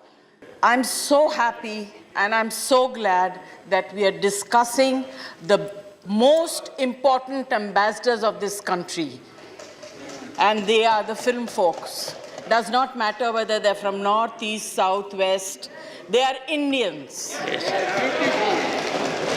I congratulate both the artist and the whole entire team of RRR जो हमारे देश का मान बढ़ाया है, तो इसके लिए बहुत ही बधाई देती हूँ, बहुत बहुत शुभकामनाएं देती हूँ दोनों को और सारे पूरे टीम को. एलिफेंट विस्पर्स का भी अवार्ड डॉक्यूमेंट्री के लिए मिला है, वो भी बहुत ही शानदार है. Oscar glory has given our bitterly divided parliamentarians something to cheer for. Bureau Report, India Today. Now, as the Elephant Whispers won the Oscar for the Best Documentary Short Film at the 95th Academy Awards, tourists thronged to the elephant camp to catch a glimpse of the baby elephant whose story has been narrated in the film. Take a look at this story. That's all the time we have on this bulletin. Thank you for watching India Today. This is me, Aishwarya Paliwal, signing off.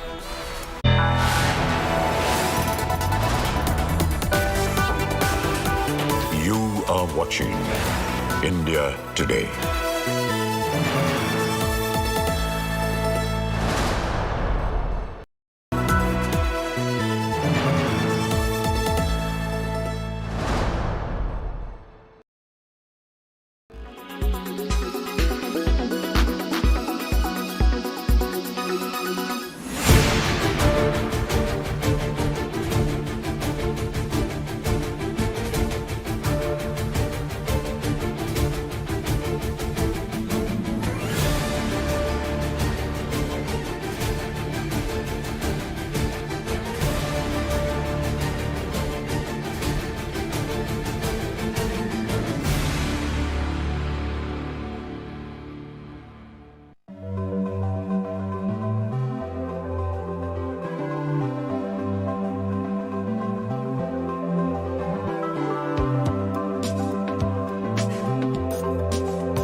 India Today Conclave 2023, March 17th and 18th, New Delhi. Listen to Prime Minister Narendra Modi, the man behind the India moment, the unmissable 20th edition of India Today Conclave 2023.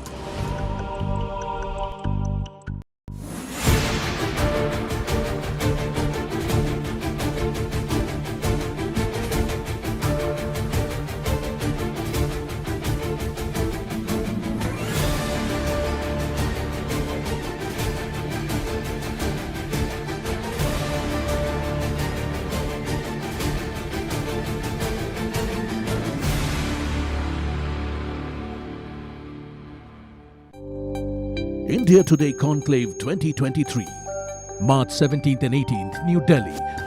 Listen to Dhananjay Y. Chandrachud, Chief Justice of India, the India moment.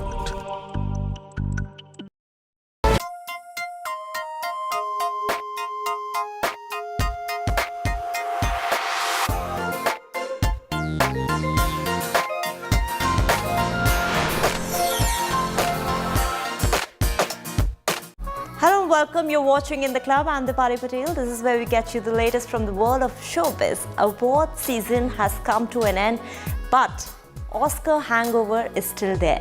Deepika Padukone graced the Academy Awards as one of the presenters at Dolby Theatre on March 12th in Los Angeles. This indeed was a proud moment for India as a country. In fact, even Kangana Ranaut, who otherwise is dismissive of Deepika, also praised her. But what's also trending now is that even though she stunned all with her poised presence, Deepika was left unrecognized and was mistaken as a Brazilian model. Here are more details on that.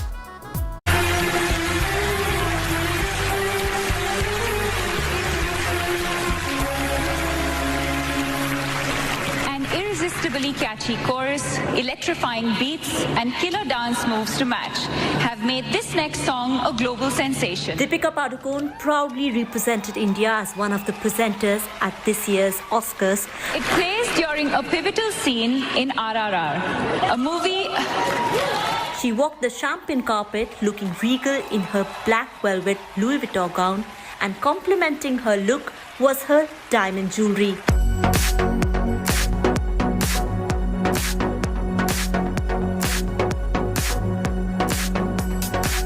But fans and friends couldn't stop praising this beauty. Despite representing India at several international events, the actress went unrecognizable and was mistaken as a Brazilian model, Camila Alves. This was spotted by fans who called out the error by sharing a screenshot from Getty Images. Getting unrecognized by foreign media? Well, a situation that happens more often than not with Asian celebrities. Even in the past, Deepika was unrecognized by foreign media and was later assumed as Priyanka Chopra on one of her trips to LA. Yes, it's Priyanka. Priyanka.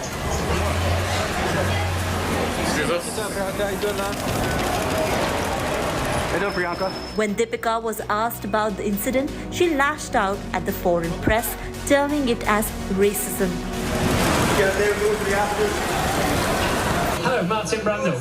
How are you? On top of the world! Good stuff. Her husband and actor Ranveer Singh also went unidentified by an interviewer during Grand Prix. So can you tell me, please? I'm a Bollywood actor, sir. I hail from Mumbai, India. I'm an entertainer. But his humble attitude was what won million hearts. That's punching. You know the best part, sir?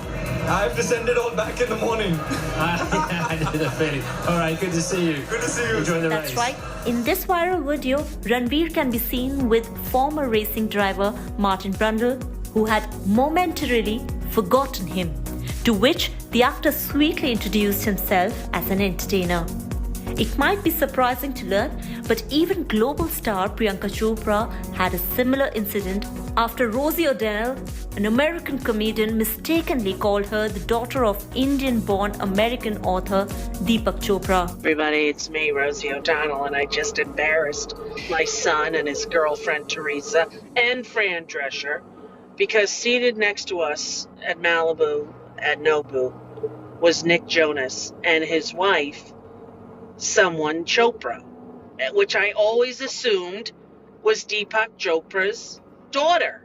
Odell, upon realizing her fault, quickly issued an apology, to which Priyanka Chopra reacted by posting a note on her social media and said it would have been better if the comedian had only Googled her name. I was like, woo! I felt so embarrassed. Didn't you think that Nick Jonas was married to Deepak Chopra's daughter? Am I the only one who thought that? You had one job. I had one job, my kid said, and I messed it up. All right, so Nick Jonas, I apologize, and to the Chopra wife, I apologize too. Entertainment Bureau, India Today.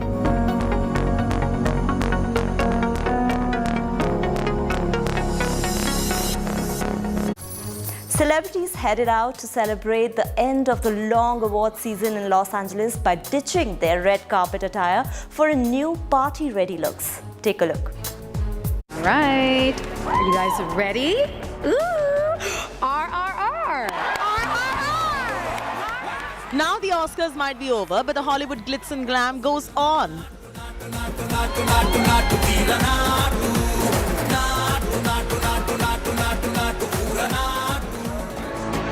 A host of winners and celebrities headed out to the various after parties all over Los Angeles to celebrate the end of long award season and ditch their red carpet attire for the new party-ready looks.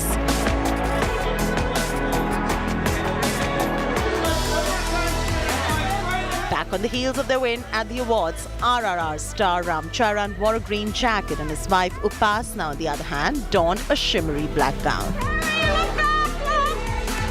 Meanwhile, Junior NTR opted to reuse the Oscars outfit, a custom-made band gala with metallic gold embroidery. Deepika Padukone changed into a short pink fur dress for an after party, paired it up with the black gloves from an Oscar awards ceremony. She wore pointed black heels and diamond jewelry with the attire. She added to the mood with a roughly tied bun and contrasting blue eye makeup. Rihanna flaunted a baby bump in a custom green dress by Bottega Veneta as she graced the bash with her partner A$AP Rocky. Gigi Hadid arrived at the after party wearing an off-shoulder gown in siren red, which is a custom Zac Posen. The model and mother finished her look with a delicate diamond necklace. For the occasion, Joe Jonas rocked a velvet suit with a satin lapel and floral embroidery. Meanwhile, his wife and actor Sophie was in a sheer Louis Vuitton gown that featured a long cape with crystal detailing. John Legend sported a black tuxedo, while Chrissy Teigen donned a green long-sleeve dress with eye-catching beadwork and feather-cuff sleeves. Justin Bieber, wife Hailey Bieber, graced the after-party event looking enigmatic in a jet black gown by Saint Laurent. Actress-director Olivia Wilde wore a one-sleeved white gown by Gabriella Hearst. Adam Levine and Bihati Prinsloo too were seen at the event after recently welcoming their third child together.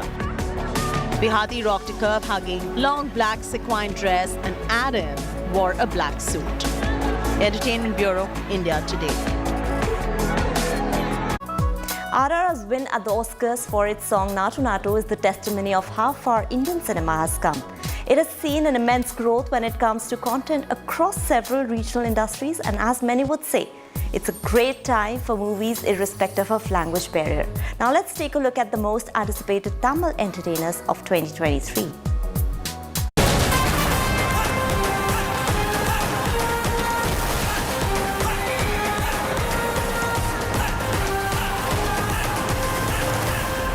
Southern cinema is known for its flavors, be it over-the-top action sequences, light-hearted comedy, or a complete masala entertainer. పానం కన్నా విలువైన నీ సోపతి నా సొంతం అన్నా గర్వంతో మనలో కలిసిపోతేనే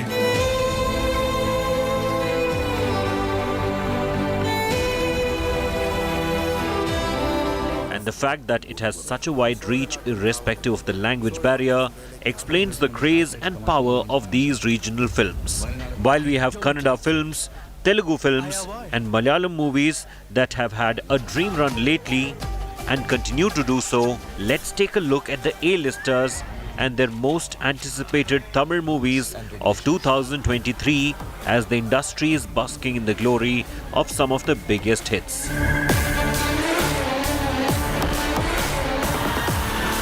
Jailer.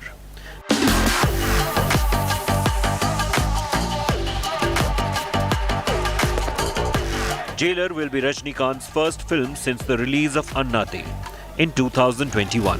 Directed by Nelson Dilip Kumar, the movie has a stellar cast comprising of Jackie Shroff, Shivaraj Kumar, Mohanlal and Tamanna among others.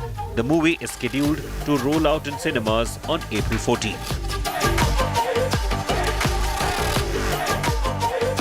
Ponniyin Selvan 2.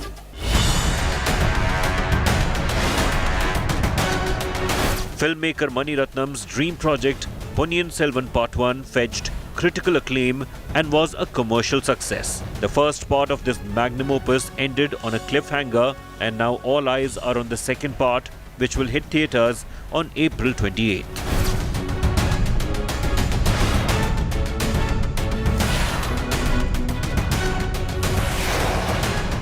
The second part will pick up from where it ended in PS1 and will have answers to key questions about the Chola dynasty. Based on the novel by Kalki Krishnamurthy, the historical drama features Aishwarya Rai Bachchan, Chyan Vikram, Trisha, Jayam Ravi and Karthi in lead roles.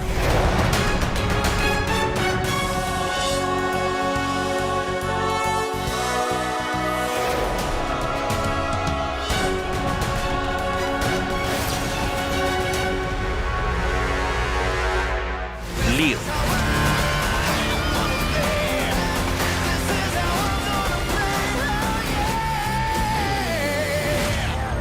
Thalapathy Vijay is one of the most celebrated actors of Tamil cinema, and every time he returns on the big screen, it's no less than a carnival. Leo will also feature Sanjay Dutt, who is all set to make his Tamil debut.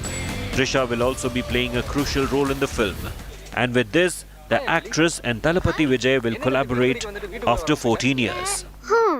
அதான் பார்த்தனே sir பயங்கர romantic மூட்ல இருந்தீங்க. Sorry அஞ்சலி. எதுக்கு? இல்ல நேத்து நீ வீட்டுக்கு வந்திருந்தப்போ நான் மாதிரி பேசிர கூடாதுல. சச்சா அந்த இடத்துல நான் இருந்திருந்தாலும் அப்படிதான் பேசிருப்பேன். Leo will also mark yet another collaboration between Thalapathy Vijay and filmmaker Lokesh Kanagaraj. Their first being Master. The action thriller will release in October. Megastar Kamal Haasan will also treat fans with his next offering, Indian 2. Directed by Shankar, the film is a sequel to the much celebrated film of the same name. Cine lovers are waiting with bated breath to witness Kamal Haasan in the khaki costume, essaying the role of vigilante Senapati. Surya 42.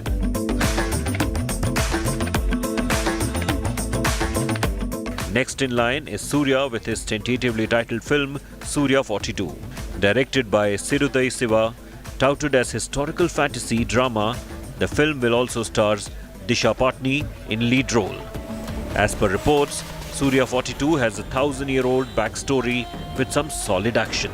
The superstar was last seen in Edarkum Tunindavan in a full-fledged role.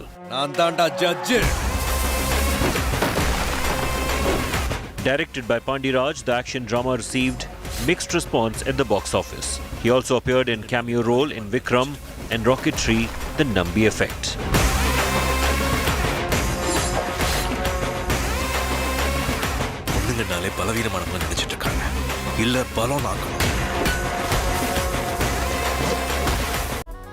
It's time for a very short break now, but on the other side, we bring you a detailed report on what's brewing between Aditya Roy Kapoor and Ananya Pandey. Stay tuned to In the Club.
traveling from different parts. Armed with facts, Looking at political back. she takes the news by its horns. Do you think the future of these students are not hampered? Fierce, bold, and direct, setting the tone for the biggest stories from every corner and every angle. Expect nothing but the unfiltered truth. News first, niceties later. Watch me, Nabila Jamal, on India Today. Make your media plan smarter with India Today Live TV on your connected devices. Amplify your brand with 100 million smart internet viewers. To advertise, mail us at sales@aajtak.com.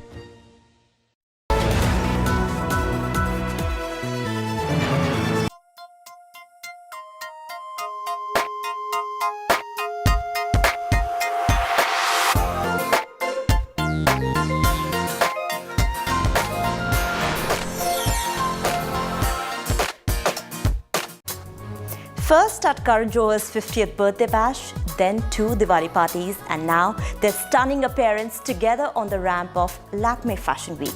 Aditya Roy Kapoor and Ananya Pandey are making all the right noises with their romance rumors, and looks like fans have already given their validation. Take a look.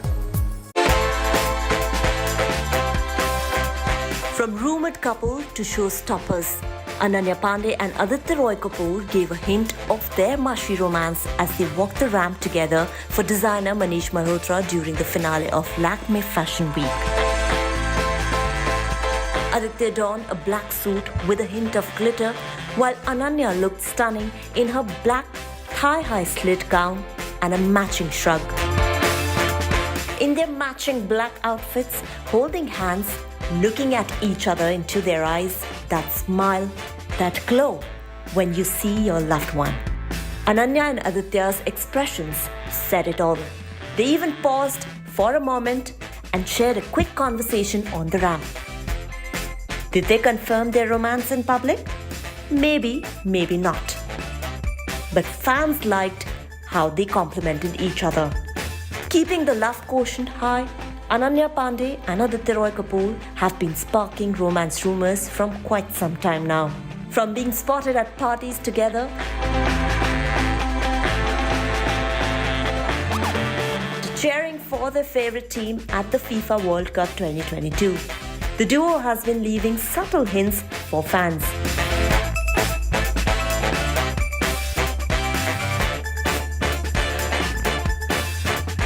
Earlier in October 2022, Kriti Sanon hosted a Diwali party where the who's who of Bollywood marked their presence. Aditya and Ananya were also a part of the bash. In fact, a picture of them sharing a conversation had leaked, and since then, their dating rumors spread on the internet like wildfire.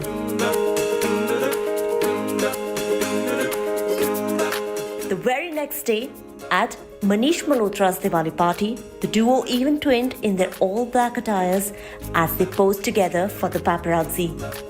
But their whirlwind romance began at Karan Johar's 50th birthday bash, which was later confirmed by the Dharma head honcho himself during his chat show Coffee with Karan. What's brewing between you and Aditya Roy Kapoor? Oh. I saw at my party that you didn't see anything.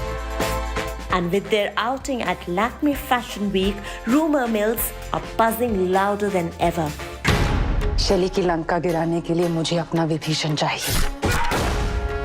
As far as their film projects are concerned, after a series of unsuccessful outings, Aditya has finally hit the bullseye. तुम्हें बस शैली के करीब रहकर उसका भरोसा जीतना है. With his latest OTT series, The Night Manager, co-starring Anil Kapoor, Sobita Dulipala, and Tilottama Shom, among others. To the king of the world. Cheers. Everybody down. You give money, we give you more. No. No. तुमने मेरे बेटे की जान बचाई. Welcome to the family. He also has Metro in दिनों. बहुत मारा तेरे गुंडों ने मुझे. मैंने गिना नहीं. क्योंकि मैं एक ही मारूंगा.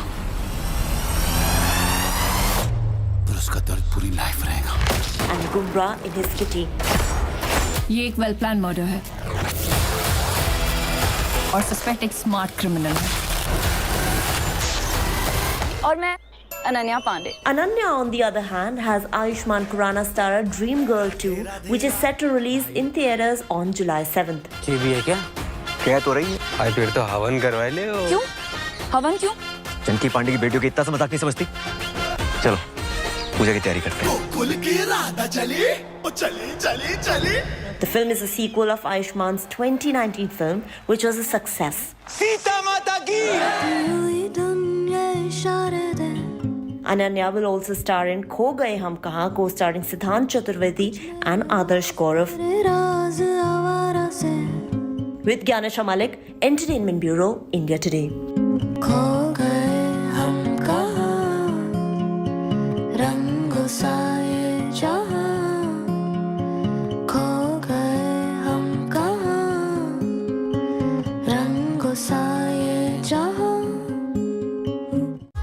Not just Aditya Roy Kapoor and Ananya Pandey, in fact, there are several celebrities who are painting the town red with their romance rumors. Take a look.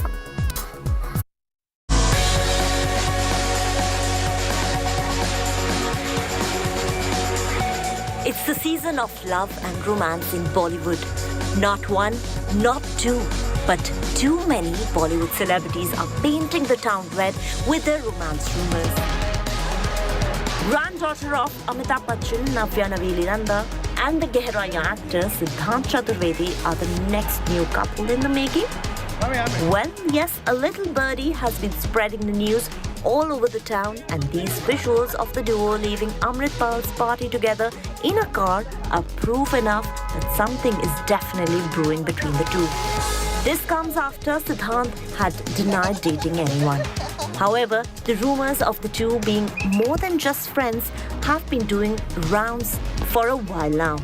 In fact, Ishan Khattar, who has worked with Siddhant in phone booth, had revealed on season 7 of Coffee with Karan that the latter shared a close bond with Navya. Siddhant Chaturvedi has taken over. That's not all. The two had also attended Manish Malhotra's Diwali bash, though separately, were even teased by the paparazzi.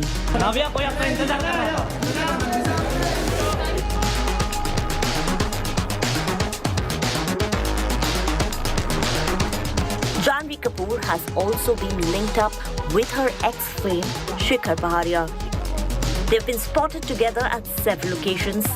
In fact, more recently at Anant Ambani's engagement ceremony with Radhika Merchant at their residence in Mumbai.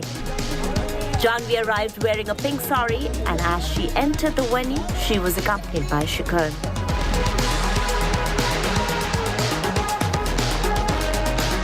Prior to that, the duo turned heads at FDCI Fashion Week in Delhi. Their videos and pictures surfaced online, and fans wondered if they are dating each other. The rumored couple was all smiles in one of the videos. Now they might have made their relationship Insta official. Yes, you heard that right. In one of Janhvi's posts, which featured the diva in a body-fitting black gown, Shikhar couldn't hold himself back. In fact, wrote "Ma Cherry" in the comment section, which translates to "My sweetheart."